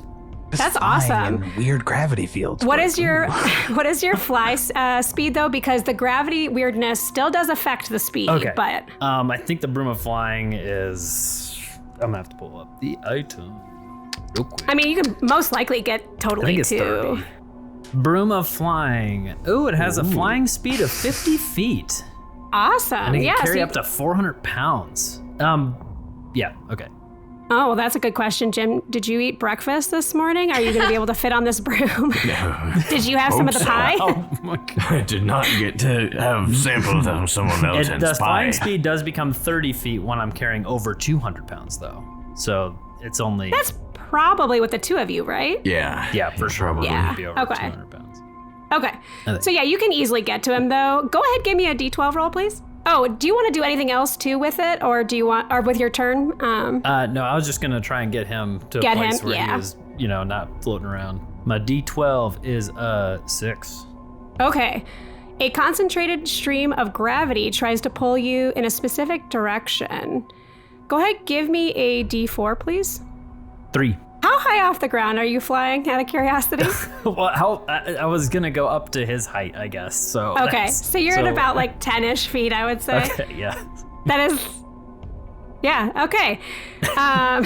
So you feel, you do get Jim, you guys are both on the broom, and all of a sudden you feel this intense gravity pull you, or try to pull you directly at Zanaya. So go ahead, give me a strength saving throw. It's a 22. Oh, great. You are able to, like, I think it's with like the weight of you two combined on that broom and also your like upper body strength, you are able to resist the pull of that gravity that would have taken you. Not at Zendaya. No, Zendaya. Whoop. Sorry, just gonna sneak past you here. Like, whoop, I'm just going to squeeze past. Whoop, just sneak past. Whoop. Just the most Midwestern space people in the world. Whoop, just gonna sneak by you. Yeah, great. So you guys save. Who was next? Who's the next 14? Oh, L10. L10. Can I just Misty Step over to the panel? You certainly can. Great. Then that's what? That's 30 feet, right? Yeah, Misty Step's 30 feet. But Technically I need to make, okay, well, L10's head starts spinning, steam starts shooting out of a spout on the top of his head, and his Mysium apparatus activates, because it's not on my prepared list, so I have to make a check to cast a spell that is within my class list, but is not on my prepared list. It has to be 10 plus the spell level Arcana check. I have plus 10 to Arcana. It's a level 2 spell. Pretty unlikely I don't make it, but we'll see, I guess. All right, phew, we got a 27 on the check, so I can't. This build is ridiculous. I know this. It's amazing. As his head starts spinning, the steam shoots out and it goes like around his body and circles over him, and he just disappears from where he's at, and the steam just reforms next to the that's so cool. panel where he's Well, at. that robot's got a lot of tricks there. That's a Yes, cool he device. does. So many tricks. Always a surprise with that one. Superior gnome engineering. Right, so you are over by the panel. Do you want to like investigate? I know it's not actual combat, so I'm going to be a little loosey-goosey. Sure, I'll do an investigation check on it, I suppose. Yeah. How's a 10? It's very middle of the road. So it is like the same hand panel that you guys have seen on countless other doors around, just like the one that Zanaya needed to be the one to activate to get into the Inquirer. I'm going to guess you place a hand on it, and yes, even though you are a construct, your hand counts. Okay, good. I was going to specify that if I could use minor illusion to make my hand look like Zanaya's hand when I put it on the thing, just in case that has any. Yeah, that's what I'd like to do. Just shoot steam over my hand and have it kind of mystically augmented into looking like Zanaya's hand. Yeah, you do that, and you place your hand against Zanaya's fake hand, Zanaya hand, and you put it up against it. And on the other door, when you guys were first trying to get in, you would put a hand against it, or you saw the engineers put their hands against it, and it was like flashing red, like a denial. Like it was telling them that they did not have access. This panel did nothing. There is no like activation at all when you place either your fake Zanaya hand or your hand against it. Now go ahead, give me that D12. Oh yeah, now I have to do that too. Good. What we get? A 9. Okay, the area around you, the gravity becomes like really intense and almost like a gravity well, and it makes it difficult for you to move away from that area, or even to like really move your body at all. Go ahead and give me a strength saving throw. Oh no. Okay. An 11. Yeah, you try and you start to move, and your body is just like feels like it's stuck like glue, and you have 0 movement until the end of your next turn on this. one spot on his body dents in. And, I just buffed that out. Yeah, it has that like kind of like the tin can, yeah, or I'm like just the pop compressing can. in. Zanaya, what do you want to do? Okay. If we're being a little loosey-goosey with initiative, I just watched my 3 companions walk in there and like weird gravity stuff happen. I don't know what you're talking about. We did a great job. Everything went smoothly. I don't know, what you saw. Okay. What's our end goal? Like, is there a door I can see on the other side of this room? Mm-hmm. Yep, so How far away is L10, L10 is right next to the door on the other side of the room, and he just tried to place a fake Zanaya and then his own hand against the panel, and nothing turned on. Okay. So it seems like there's some kind of a power issue with the door. But like, how far away is it from me? Oh, 30 feet. Okay. The whole room is 30 by 30. Okay, but I've seen that they've been slowed Yes, by their... Okay. by whatever funkiness is happening in this room. Jim and Bob are just on a broom, and Bob is singing "I Can Show You the World." He's singing Aladdin songs. It's beautiful. It's a great moment, very tender. The mental image I had was like that scene in Wizard of Oz with the tornado and the witch on the broom. That's what I was imagining. Okay. I think she's just going to be very practical about this then. And anyone? Okay, let me double check this spell before. I don't want to hurt anybody. Always a good sign. I'd like to not be hurt. Yes. There's no one within 10 feet of me, correct? Right. Yeah, there's no one in 10 feet. Then I use Thunder Step, Okay. which is essentially Misty Step, but it would do damage to anyone within 10 feet around me. But there's no one within 10 feet around me. So I can move up to 90 feet. And I want to move just straight to the door. Okay. Yeah, you do that. And then can I, interaction with, object interaction, touch the panel, see if it opens? Yeah, with my definitely. actual hand? Yeah, so you cast this spell, and you guys all see the pillow that had just happened to be going by just explode into 1,000 feathers are just everywhere. Elton starts counting the feathers. He's distracted. Yeah. Yes. It takes 3d10 thunder damage. Hey, Yeah, look, it's done. Feather works. It's basically like you guys are now operating inside of a snow globe, as it is just going around this space. Are feathers very more radically. likely to stick to a blob person's skin who's pretending that he's wearing clothes than to Yeah, regular does clothes? it stick to Bob? It's like a slime toy. At what point can I do an intelligence check against Bob? That's basically what I'm waiting for. You feed it to me and I will let it happen. Yeah, you get to the door, you put your hand up on the panel and nothing happens. You notice the same difference that it should have, if it was going to deny you, it should have at least lit up red or something, or done a little glitchiness, and nothing. Okay. Does anyone see any sort of power box in the room? Go ahead, roll me a d12 there, Zanaya. But I just got to the door. I know you did. Maybe you stay there, it'll be great. I fully threw my d12 on the floor. Okay, hold on. Temper She tantrums rolled a allowed at my one, table. she means. Yeah, I got a 1. Oops, it fell off the table. I don't even know what a 1 would mean in this context. You know. 7. I got a 7. Oh. The gravity around you reduces, allowing you to jump higher and cover more ground. You can now fly and have spider climb until the end of your next turn. Nice. Well, Nice. maybe that will See, be it's not helpful. all evil things on the list. Okay. Good thing I dropped my d12. There you go. So that is back up to Jim. What do you want to do? You are on Bob's broom, Yeah, I am. singing.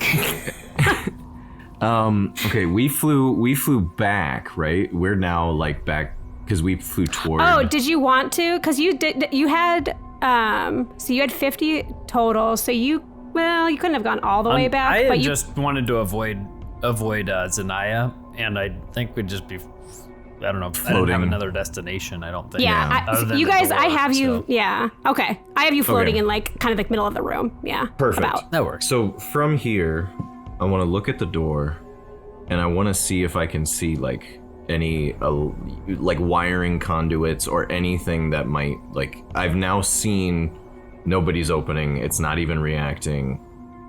Can I look for like electrical conduits or any sort of like power boxes? Yeah, go ahead, give me investigation. Yeah, but that's not a good one. That's a bad one. Well, then next time don't propose to investigate shit. It's not my fault. I wanted to look. I want to look with my eyes. Investigating. I was just looking around the room to see if something specific I don't was want to there. investigate. I just want you to tell me stuff. Sneakily. Give him a stealth roll. It's 2. Yeah, let me stealth roll this and we might be all Just try right. to do it without being noticed. I would like to look acrobatically, please. Yeah.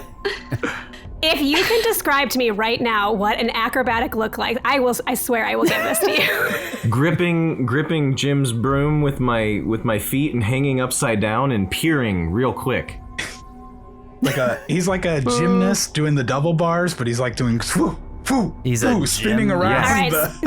I didn't even mean that. Yeah. Thank you. He's a Thank you. gymnast. Thank you. That pun right there is what saved it. You didn't have it before that. He's a gymnast. The gymnast. All right. Give me an acrobatics check, dude, gymnast. Oh yeah. What a benevolent DM. That's a 24. It's almost as if I am fairly acrobatic. Okay, so you don't notice any wiring. Hand waving. But what does kind of stand out for you are the tiles around. It is interesting to you, like, this is not normal, I guess I should say. Having 5 foot by 5 foot large tiles on the floor, walls, and ceilings. Feels incredibly normal to me, and I don't know, it see just feels like nothing so unusual. natural for 5 foot by 5 foot grids to be everywhere. Yeah. That to you is weird. Okay. And that's what I will give you with that investigation acrobatic acrobatics. I will not give you more even with that high of a roll. Okay, I haven't moved. So I would like to move toward Are you getting off the these broom? tiles. Yes. Okie doke. And if I'm like at least 10 feet, I would like to use my glide reaction. To maybe smoothly get to one of these tiles. Okay. Do you want to like just drop straight down? Like you're not that high up, so it's not like you would take damage or anything. If there's one like right straight below down, you. whatever's closest, I want to go Yeah. to that tile and see if something happens.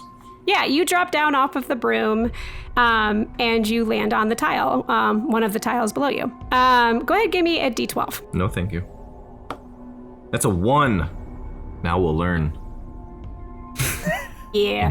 Insta death. You feel yourself suddenly pulled towards the ceiling very sharply. Go ahead and give me a dex saving throw. You'll be fine. You'll be great. 13. Oh, you barely passed. You feel like your whole center of gravity, like your internal center of gravity, and like this almost like vertigo sensation as your whole like inner axis flips on you rapidly, but you are able to catch yourself, and you are now on the ceiling, directly above where you were before. There's But you're not a on a tile up here. I was going to say, is there a tile There's up here? tiles everywhere. Yeah. Success. You are still on a tile. You're good. Next up is Bob. I'm gonna go down to the tile, I guess, with my broom. I'm just gonna try and fly to the nearest tile. All right, yeah, you just pop You saw straight me down. jump off and shoot straight up, and you're going to do the exact same thing. Yeah. I love that. Yep, you are down on the ground on one of the tiles. Okay. I wanna, just investigate the tiles, I guess. Try to see what's going on with these things. See if I can do anything with them. Cool. That is an 8. Yeah, you can't really glean. You do notice like very similar things that like it is very unusual that there is this these very large, very deliberate tiles all around the room. But that's about all. Give me a D12, please. 11. The gravity around you suddenly shifts, and you are this gently shifted directly to the right onto the wall on the right side of the room. and you now have spider climb until the end of your next turn. Ooh, nice. I was gonna scoot you on over there. Awesome. Next, Elton. So we've had 2 bad attempts at investigating these squares. Is that what's happening? No. Okay. Jim's was pretty it was a loosey-goosey investigation. Yeah, fair. But technically an investigation, but hasn't really delved into it deeper because he was actually investigating for potential wires, not the tiles themselves. Yeah, okay. Well, yeah, I would like to, I suppose, if I also have noticed these tiles, seeing that one person just stepped on one and jumped up, to the ceiling, I'd like to investigate a tile. If I can move while I'm being crushed over here. I think I'm at half move. You're on a tile already, so you don't even have to I'll move. just look down at it. Everyone is on a tile at all times in this room, unless you're floating. Yeah. Go ahead, give me investigation. Okay, good. Well, An 8. an 8. So, Yeah. I don't think I'm I'm getting it. sorry. Is your perception better? my perception is better than my investigation, yes. What would that bump it up to? That would bump it up to an 11. It's not Up better. to 11. But it's a little bit better. I was going to try to. Okay. Well, you won't tell me, I guess, how close it is, but I do have an auto-gnome feature called Built for Success where I can add a D4 to any check that I make 3 times a day. I don't know if that's worth it on this, because I was kind of saving it for I have a +9 to investigation. Yeah, so I'll just hang out then. All right. Zanaya seems like she's got this. Cough. I'm busy counting the feather. How many feathers did I count in the air? You were up to 87. Okay, wow, slow day for me. Yeah. Well, it's hard because they keep moving on you, so you can't you're like, oh, did I already count that one? I better I know, start I'll over. name them all. And then so I start naming them, keep track of them easier. Yeah. While you're counting, go ahead, give me a D12. Oh, okay, great. I forgot about that part. A 1. Yes. You feel yourself suddenly pulled towards the ceiling in a very sharp, uncomfortable movement. Go ahead, give me a dex saving throw. Great. Love to. I'm going to go ahead and use Featherfall on this if I can, because I got 4 on my dex save. I rolled a nat. Oh, I got a 3. Sorry, I rolled a nat 1 with a +2. You're going to cast Featherfall? Can I cast Featherfall instead of relying on this 3 save?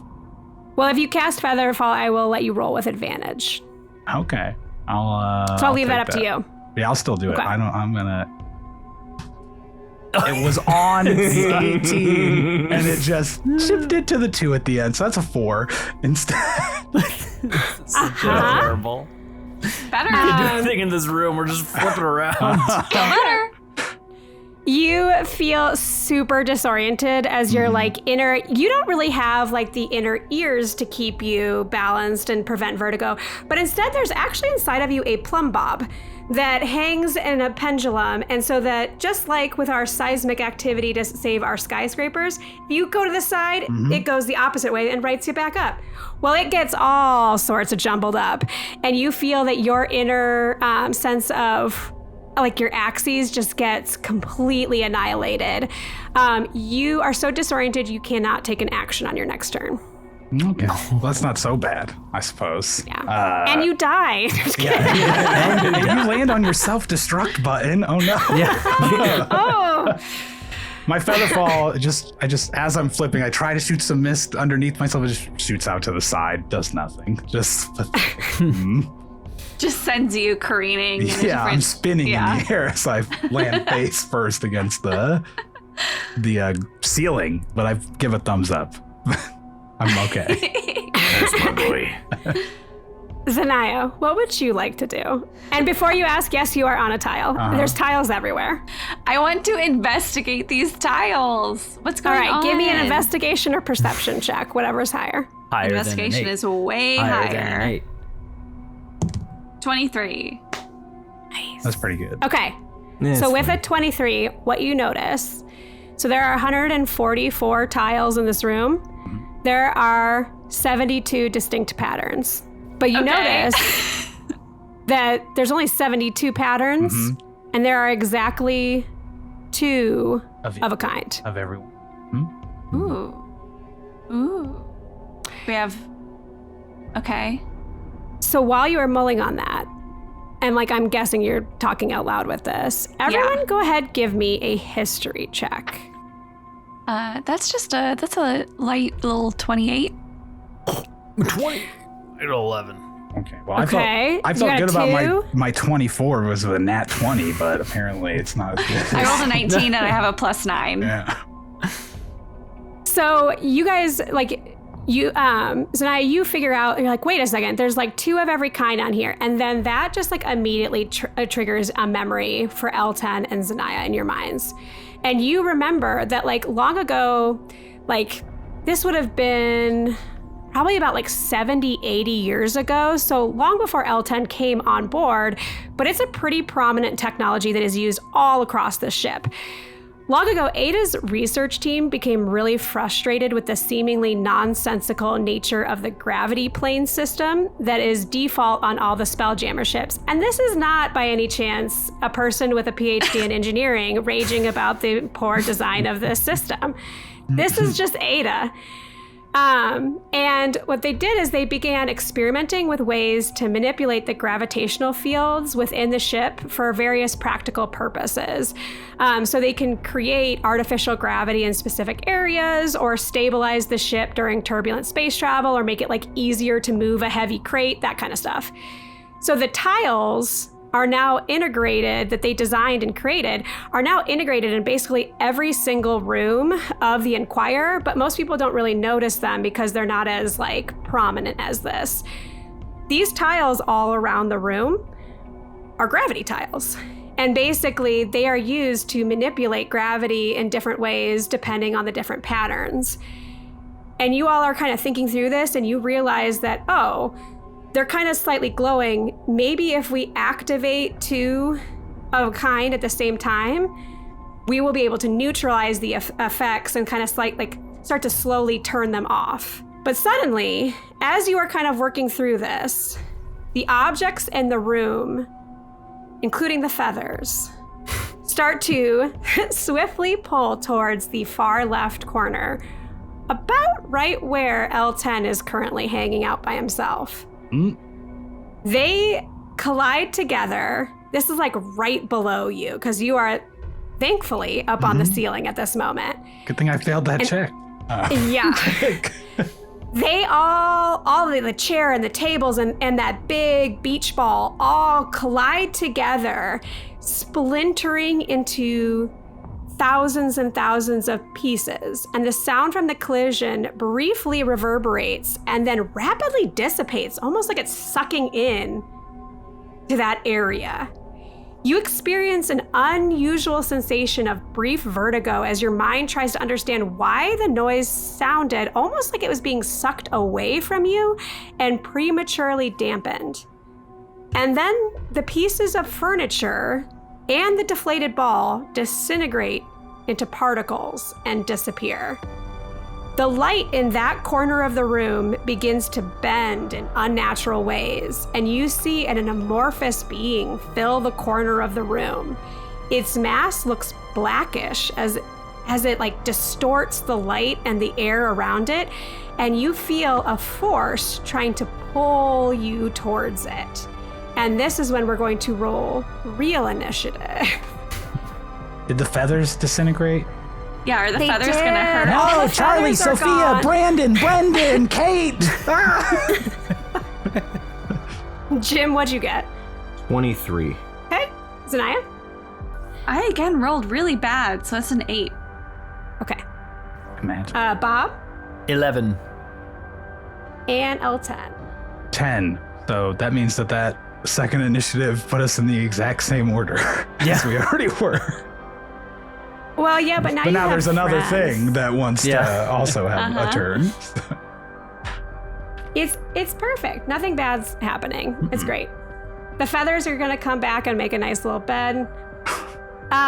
So first up is Jim. You see this like black from lack of light being able to escape the area of this like amorphous mass that takes up 10 by 10 feet of the corner. And L10 is suspended currently right directly above it. For reference, the room is 30 by 30 and the ceilings are 15 feet tall, or the walls are 15 feet tall.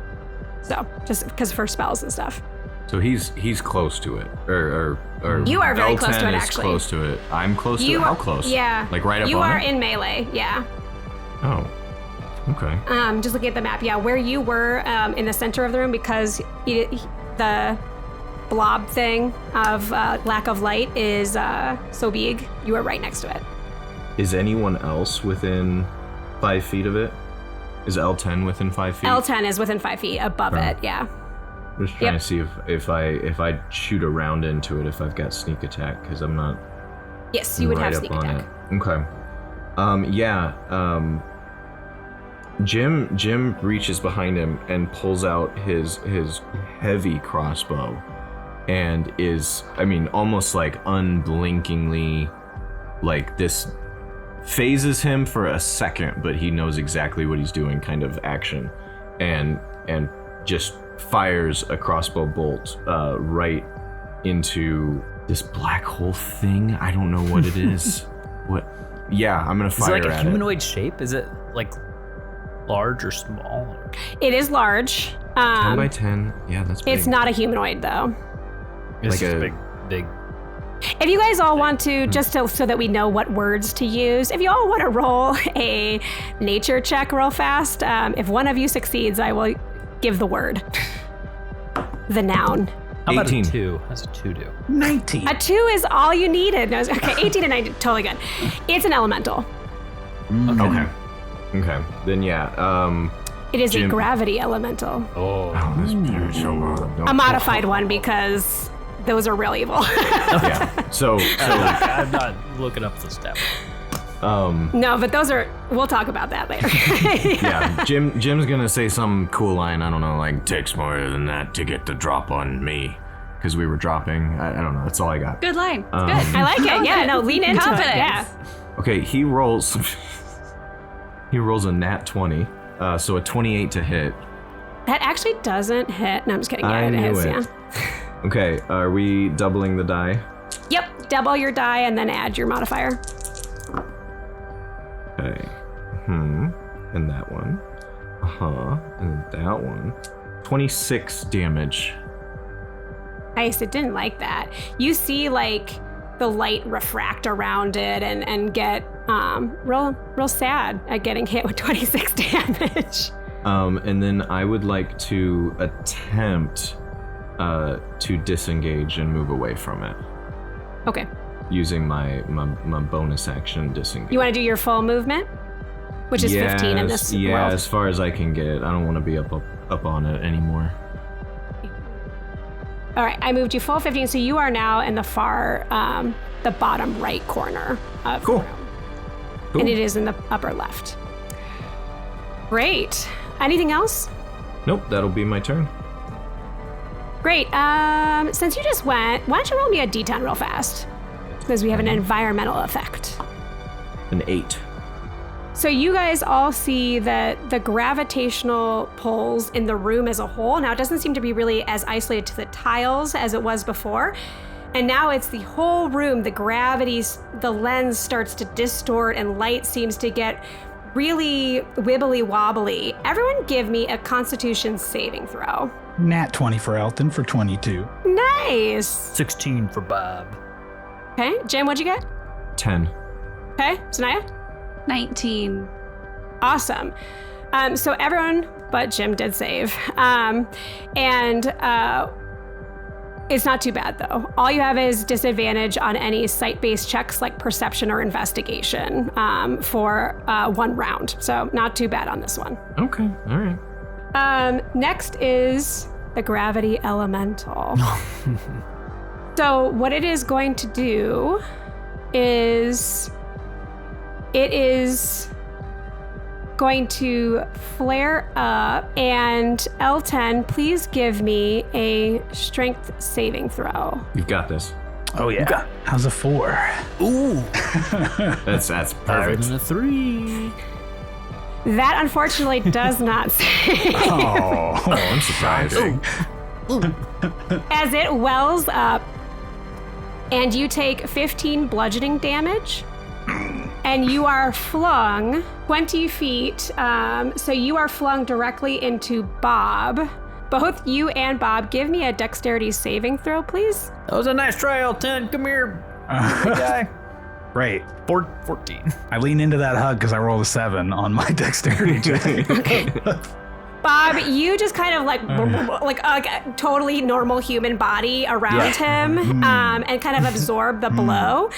But L10, you take an additional 6 bludgeoning damage. And actually, L10, give me a perception check, please. It kind of felt like you landed on a water bed. A 13. What was it? 13. I'm rolling terribly. Okay, 13. Hey, Bob, give me a deception check for like no reason whatsoever. No reason. Ooh, that's a 14. Oh, no. I want to know so bad. It's all good. Yeah. It was a really soft, like, you can tell he's got like a really great dad bod under there. It's great. It's perfect. I can see you've been enjoying a lot of our pies at the cafeteria. You're very soft and squishy, let me Bob. tell you, there is nothing better than an L10 pie, except for my mother's, of course, but haven't had those in a long time. But, And what's your mother's maiden name? my mother. Now wait a second. I learned this is Are you part of trying to hack his password? training that we had. I had an email about that. Elton, I can't just be speaking the words when we got this elemental friend here. Might be trying to get into our system. That's a good point. Potential security breach. You're right. Next up is Bob. How far am I from the elemental? You are currently... You are 15 feet away. So you're like one movement away. Cool. Bob looks at it. Now you're gonna make me lose my temper now, and he's gonna rage. And so as he looks at the elemental, the visage drops, and his human face, his clothes, everything goes away, and you see this blue plasmoid form standing there, and he rages and just turns into a big blob of blue. He's just a big blue ooze at this point. A big blue blob? Yes. Wait, yes, blob? A blob of blue. His arms, everything sucks in, and he moves and just like goes towards this elemental as this, ooze form goes toward it. He's gonna try and knock it prone. I'm not sure how this is gonna actually work. So Blob Bob lobs himself at the gravity. Blue Bob Lobs. But he's gonna try and do a shove attack on this creature, which he can do because it's just one size larger than him. But he's gonna do a strength check, and the way his shove looks is as he gets closer, his body like forms into a intricate looking blob form, and it's 4 little plasmoid bodies pushing this big battering ram, and this big ooze battering ram is going to try and hit this elemental to try and knock it prone. And that's a strength athletics check that I'm going to make with advantage because I'm raging. If we don't make action figures about this, I'm going to be so mad because that's adorable and I want one. That's a 26, and so he has to beat that, or he will be. So you run forward and you battle ram him, and you just feel him move and absorb it and shift. Nothing happens. Yep, darn it. And so I'm gonna use my other attack action to just swing at him. Okay. And it's gonna be a reckless attack. Great. And so it's gonna be a 25 to hit. Yep, that hits. 12 points of bludgeoning damage, and so I'm going to hit him with the bludgeoning damage, and I'm going to expend a superiority dice to try and grapple him. Great. And so that's a D8 that I get to add. Grapple some gravity. It's cool. Oh wait, I can't do that because I already used my bonus action. I forgot that was a bonus action thing. So yeah, I cannot do the superiority die thing. So I hit it with the 12, and that's it for my turn. Okay. Hey, real fast, just so for my own reference, do any of you have magical weapons or +1 weapons? I do. You do? Does anyone have plus ones? I mean, I don't have a magical weapon. I have many spells that can make a weapon magical. Yes. Yeah. Nope. Okay. Since you did the attempt with the prone, go ahead and give me a history check real fast. 16? Okay, that is high enough. You have a feeling, just from what you observed when it kind of basically was able to refract and move out of the way of the prone, you'd have a strong sensation that like grapple, restrain, those will not either. Just because, with what you observed on there. Next up is L10. Oh, actually, it's because I was raging, I get +2 to that damage roll, so that was a 14 instead of a 12 Great. points of damage. Okay. It's dead. It's dead. That's all it took. We win. All right. How close am I to Jim? Jim, you are 20 feet away from Jim. Okay. And I know. And we're at half movement. Mm-hmm. Yep. Okay. And Unless you have like some way to supplement it. I don't think I do, but I don't. To do what I want to do on this turn, I should say. Yeah. I was gonna see if I could just like flame arrow his bolts or whatever so that they'd be magical, but I have to touch them, and I can't get there on this turn.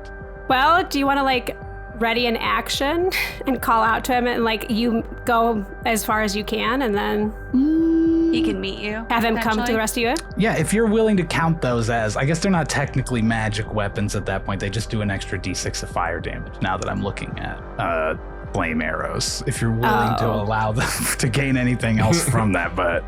Yeah, sure, fuck it. Yeah, it can be magical. I don't care. All right. Then I'm willing to do that. Yes, I'd like to use my turn. I do care. I care a lot, but in this case, it's more fun if it counts. So. Good. Because I don't want to just outright attack it. It's more fun to help others. Helping others is its own Sharing reward. is caring. Uh-huh. Yeah. So, I'll attempt to make movement as much as I can. That way, ready in action to do that. And then, actually, I might have a bonus action I can use.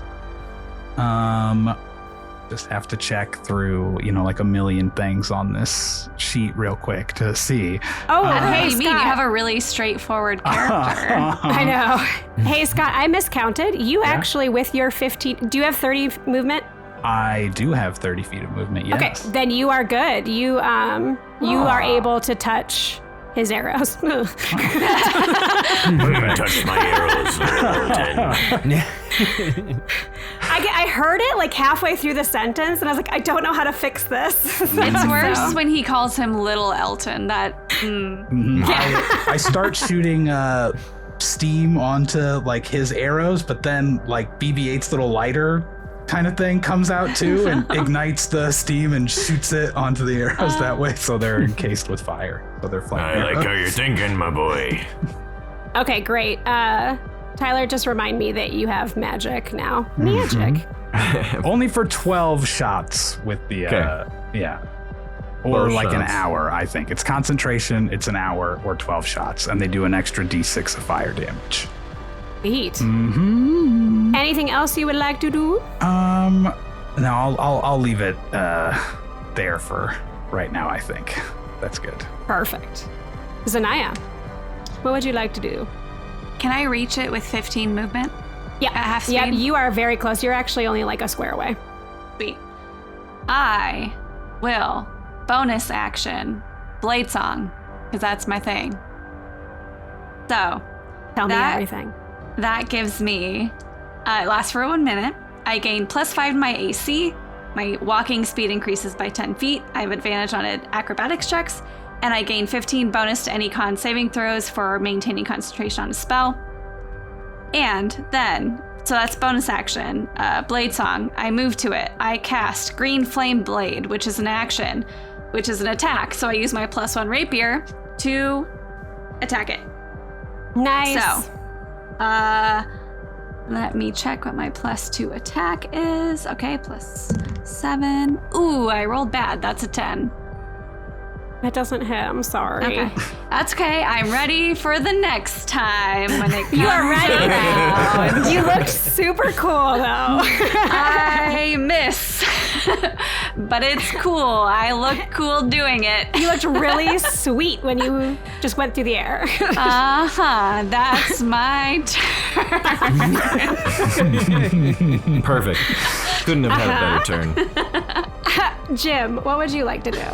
Oh well, now that I've got these flaming arrows, I'm loading up and shooting at it again. Right in its gravity black hole face. That's a 19 to hit. Hit. Okay, and I'm gonna roll all these dice. Do I have sneak attack though? Actually, now that I think about it. I'm right up on it. Yeah, it's in melee with multiples. With so. multiples? Okay, and I'm backed off enough? Alright. Yeah, you're like in the far corner. Okay, ooh, that's some big numbers. 21, 24, 25. Man, rogues rule. Don't they? Don't they? You said 25? 25. With some flamingness on there. Some flame stank. Oh, nice. You can tell it doesn't like that. it didn't like that at all. Are you moving it or anything? Am I still out of, like, its Yeah, you're still in the reach? corner with L10. Yeah. Yeah, I'll stay here with L10. I think that we'll be able to do some stuff back here. My systems hang are out. damaged.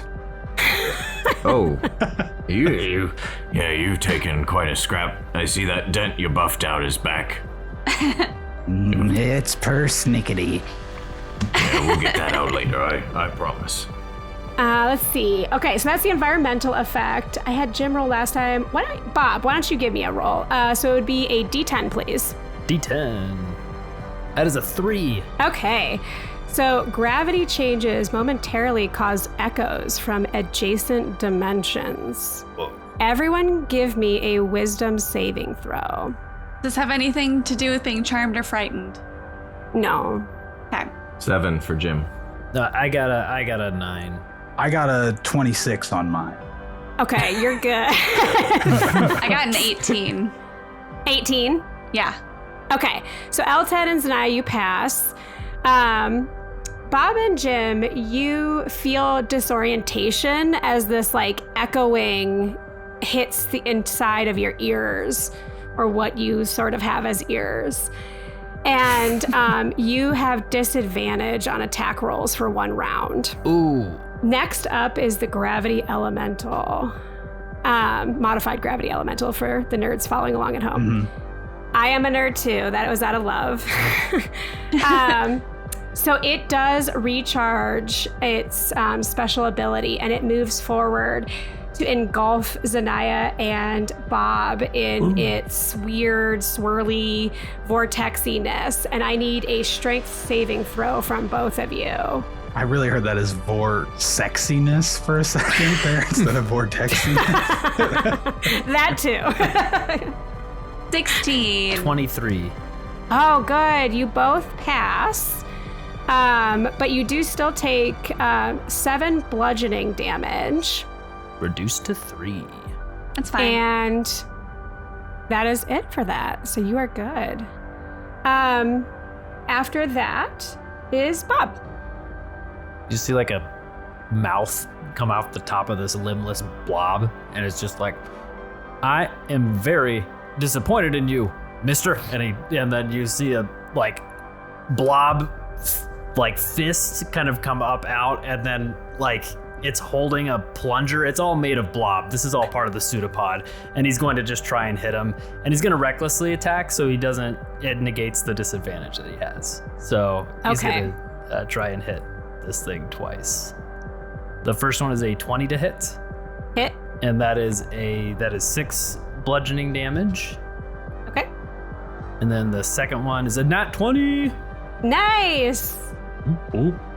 And that will be 10 bludgeoning damage. Okay. Anything else from you, sir? No, that's it, unless I could position myself in between it and Zanaya to like. You guys are like both in it. You're I was all like up in right up it. on it. Yeah. Gotcha. Yeah, you're like literally inside of it right now. So Gross. Yeah, you're in there real deep. I didn't consent to this. Yeah. L10, you are across the room with Jim. Okay. Just hanging out. Yeah, we're just hanging out, and it looks like it's eating them right now. No, you actually felt this effect before. It's not eating them. It's just like surrounded them, which like is a kind of an elemental trait that they can do this stuff. Okay. But I had the list of something. I had something I was looking at, and now I can't find it. Of course. Yeah, it's almost like you have an insane character or something. I don't know. Is it weird to have 297 spells on your spell list to go No, through? that is totally normal. Are you kidding me? Nope. He's got 3 classes of spell lists, right? Yeah. That's so many that's a lot, too, spells. though. That's I like- know. It's too many. So instead of doing any of those, we'll make it nice and easy. And first thing I'll do, I'm going to just cast a guiding bolt at it. Okay. My star map. That'll be nice and easy. So I make a ranged spell attack against the creature. I rolled a nat 1 on my ranged spell attack. God, no. You know, we have a home rule that I do at my table where if you roll, since you get benefits from nat 20s, you get side effects, I'll call them, of nat 1s. Hey, Jim, will you go ahead and roll me a dex saving throw, please? Yes. And Elton, why don't you just go ahead and roll me that damage? Okay. It's only 4d6 radiant damage. So. That's a dirty 20. Ooh. Okay. All right. Yeah, still roll me that damage. I got an 11 radiant damage. Okay, you take 5 radiant damage, Jim, as this spell just like backfires from Elton. What? Man. My targeting systems are damaged. Let me try this to help. And I wild shape into archer form. Bunch of dots activate on me. The mist, I forgot and I you like my part body druid. rearranges to be more like a Chad archer look. Like I stand a little taller. And- Hold on. You wild shaped into a Chad? yeah, What? I use it because the wild shape for like the star. You can be an animal, or you can use one of your starry constellation forms, and I use the constellation form of an archer. So I'm now All right. Okay. Super ripped okay. one. It's All like right. Orion. ripped archer, which means I can at least do try to make another attack roll, I believe. I've been playing Druid wrong this whole time. I know. But yeah. I literally had to draw out a map when Scott sent me his character. I had to literally like flow chart it because I was like, what is happening with this character? It's pretty Insane. stupid. Amazing. Okay, so I need to make a ranged attack then. It doesn't say ranged spell attack though, so I think it's just dexterity plus 20, right? For the archer form. Do you get proficiency with that? I would assume so, I right? would assume so, yeah. Yes, Yeah, I take do, proficiency. of course. Then 15 to hit. That hits. All right, we get to do some damage then. And you don't hit Jim. Yes.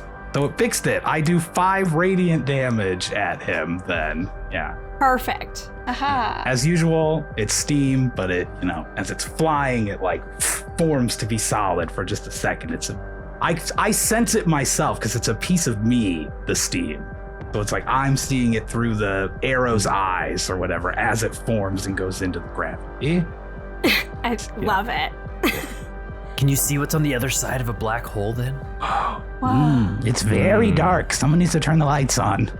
Elton, next if you can see round. what's on the other side of the black hole, you have to tell me so I can write it down. All right, we'll This need a is long incredible time to describe information. these indescribable sights. It's Matthew McConaughey. He's thumping on a back end of a bookshelf. All right. Yeah, there's just a man yelling Murph over and over again. Murph.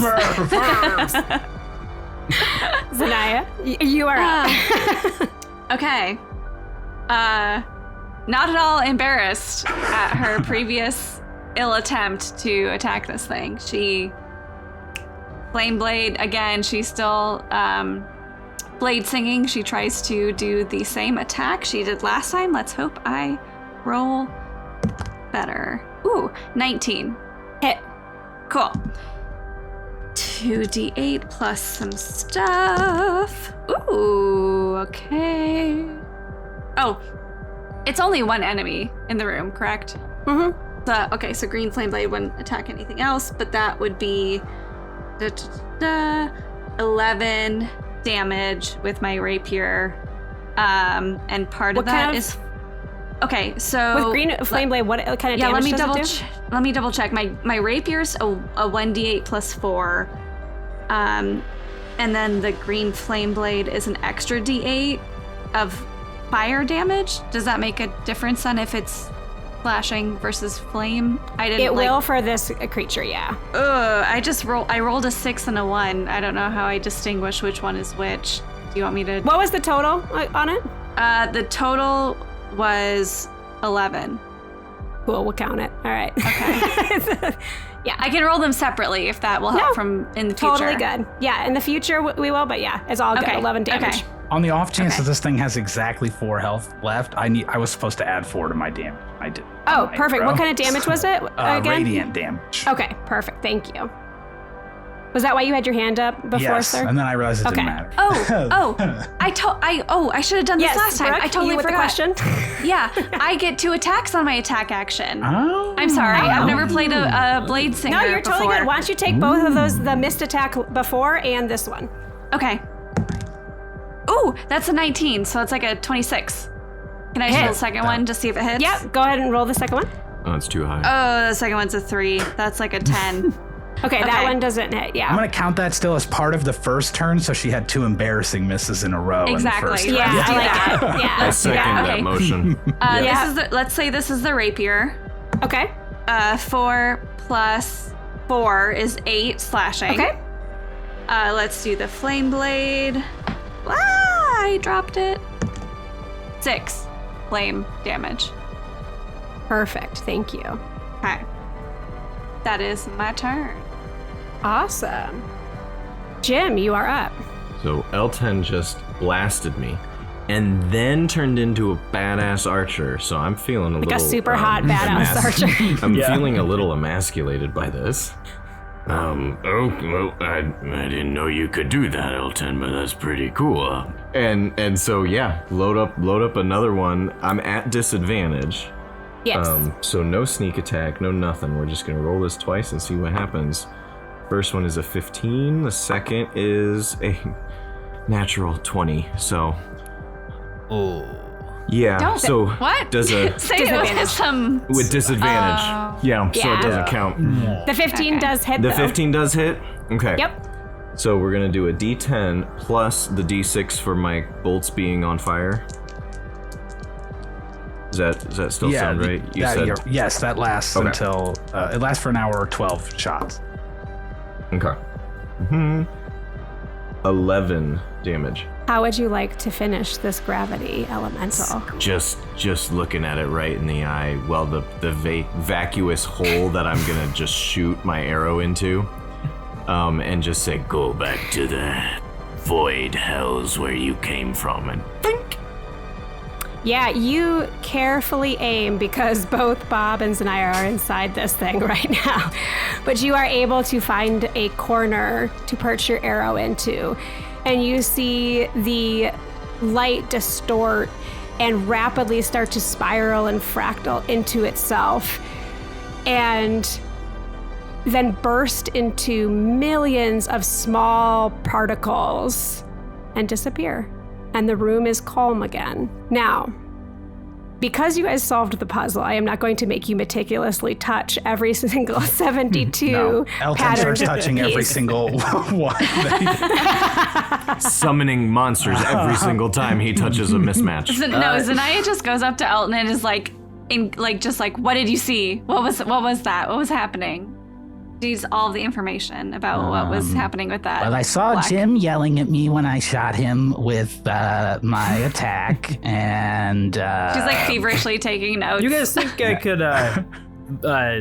This is the blob with like a mouth on it talking at this point. This. Oh yeah. Blob. You guys think I could harness that gravity type pulling thing and maybe I love my broom, but maybe harness it in a small device to help suck up stuff off the floor? I think that'd be a nice nice little thing that helped me clean a little bit better. Bob, is this a trait of all human barbarians that you've turned into a strange blue blob man?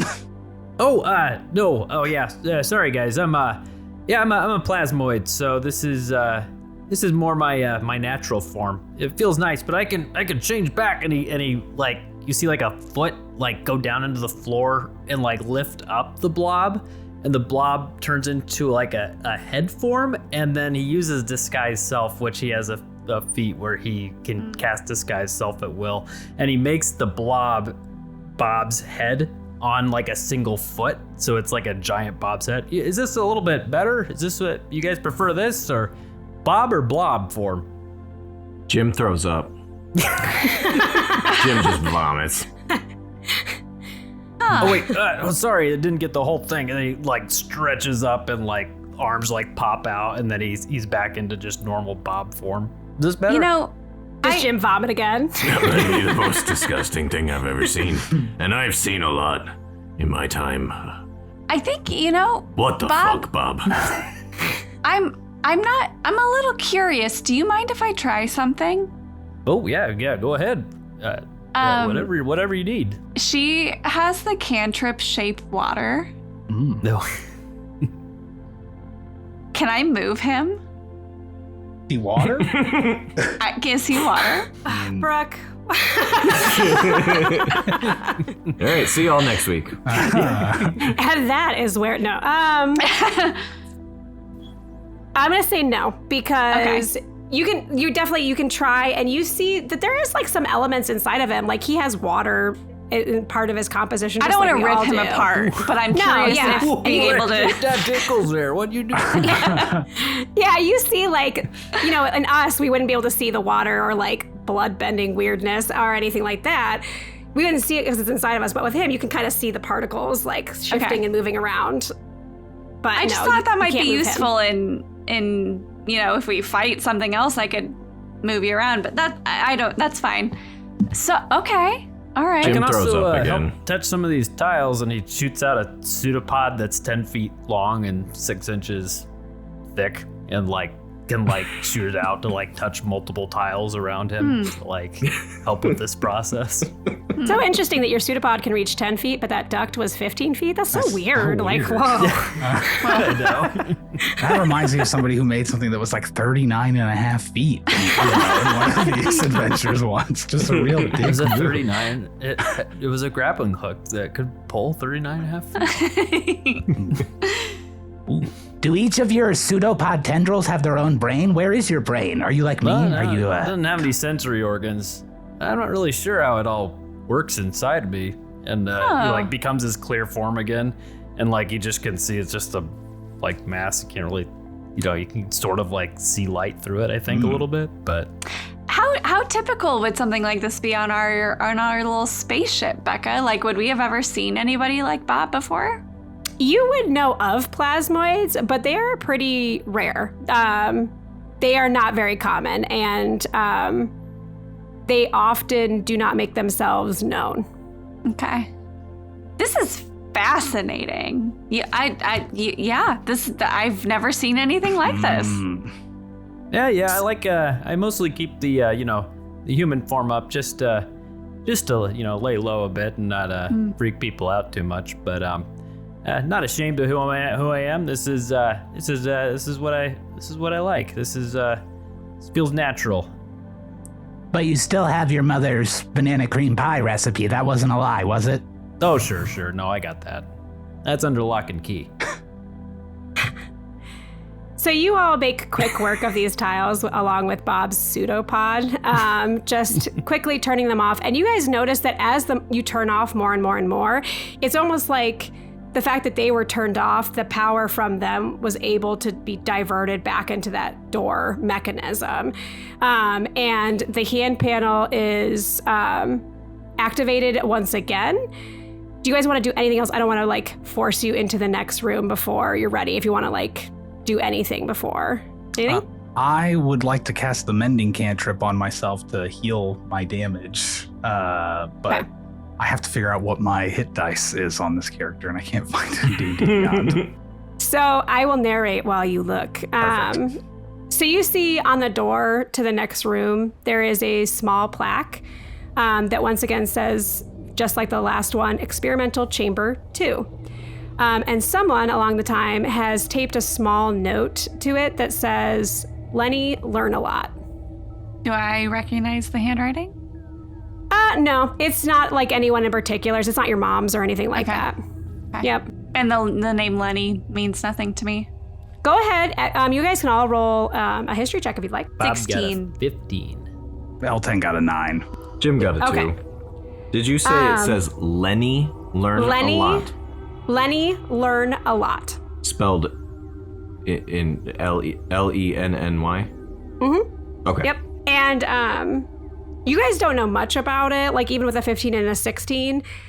You do vaguely remember your mom kind of ranting about a project that she had going a while back where it was when you were younger and she was kind of like homeschooling you a little bit and you were getting your educational experience here on the ship. She had the idea that she wanted to bring universal education like across all of the planes and make it so there were no barriers like financial or otherwise to kids being able to be exposed to different concepts. And you remember that project got basically like blackballed and got terminated because it got stymied with like legal issues with it. And so she was really frustrated with it, but it got kind of stuck in non-literal limbo, which only in D&D do I have to clarify that it's non-literal. So you enter the next experimental chamber. And as the door closes behind you, you are left in darkness as the safety lights, or those backup lights, fail to activate. A second passes, then 2. And then towards the ground in front of you, about, you guess, maybe 10, 15 feet, you see small, red, circular lights turn on in pairs. 2, 4, 6, 20. You lose count as the floor in front of you fills with them. Their light pools together to illuminate the faces of hundreds of animated dolls. Their heads cock to the side in unison. Knowledge is your superpower. Let's unlock the secrets of the universe together. And that's where we're going to end tonight's session. Yay! Nope. I mean, I think I'm going to get along with these guys. I agree with Yeah, that everything they're sounds saying. great. L10 becomes the talking god of these space dolls. It's just an educational tool. Don't be worried. Follow me, children. I am your god. You're an education tool. I mean, I was just going to say, there's no way that Tyler and Becca don't hear that from their students regularly. I actually am a ray of sunshine with my students, so I never get that. I'm a real dick. On that note, the camera pans out of the Talltale Tavern with our teenage girl telling this tale, and we will pick up in a couple weeks. Thank you to all the players this week, Scott, Brooke, Tyler, and our amazing DM, Becca. Their socials can be found in the description. If you want to see the video of this episode, it'll be up on our YouTube. Follow us at Talltale Tavern Podcast on Instagram, YouTube, and TikTok. If you like us, give us one of those good 5-star reviews. Join our Discord, too. Thank you to Tyler Adelsperger for our intro music. Thank you to Zaezar for our artwork. And with that, we will see you next time at the Talltale Tavern.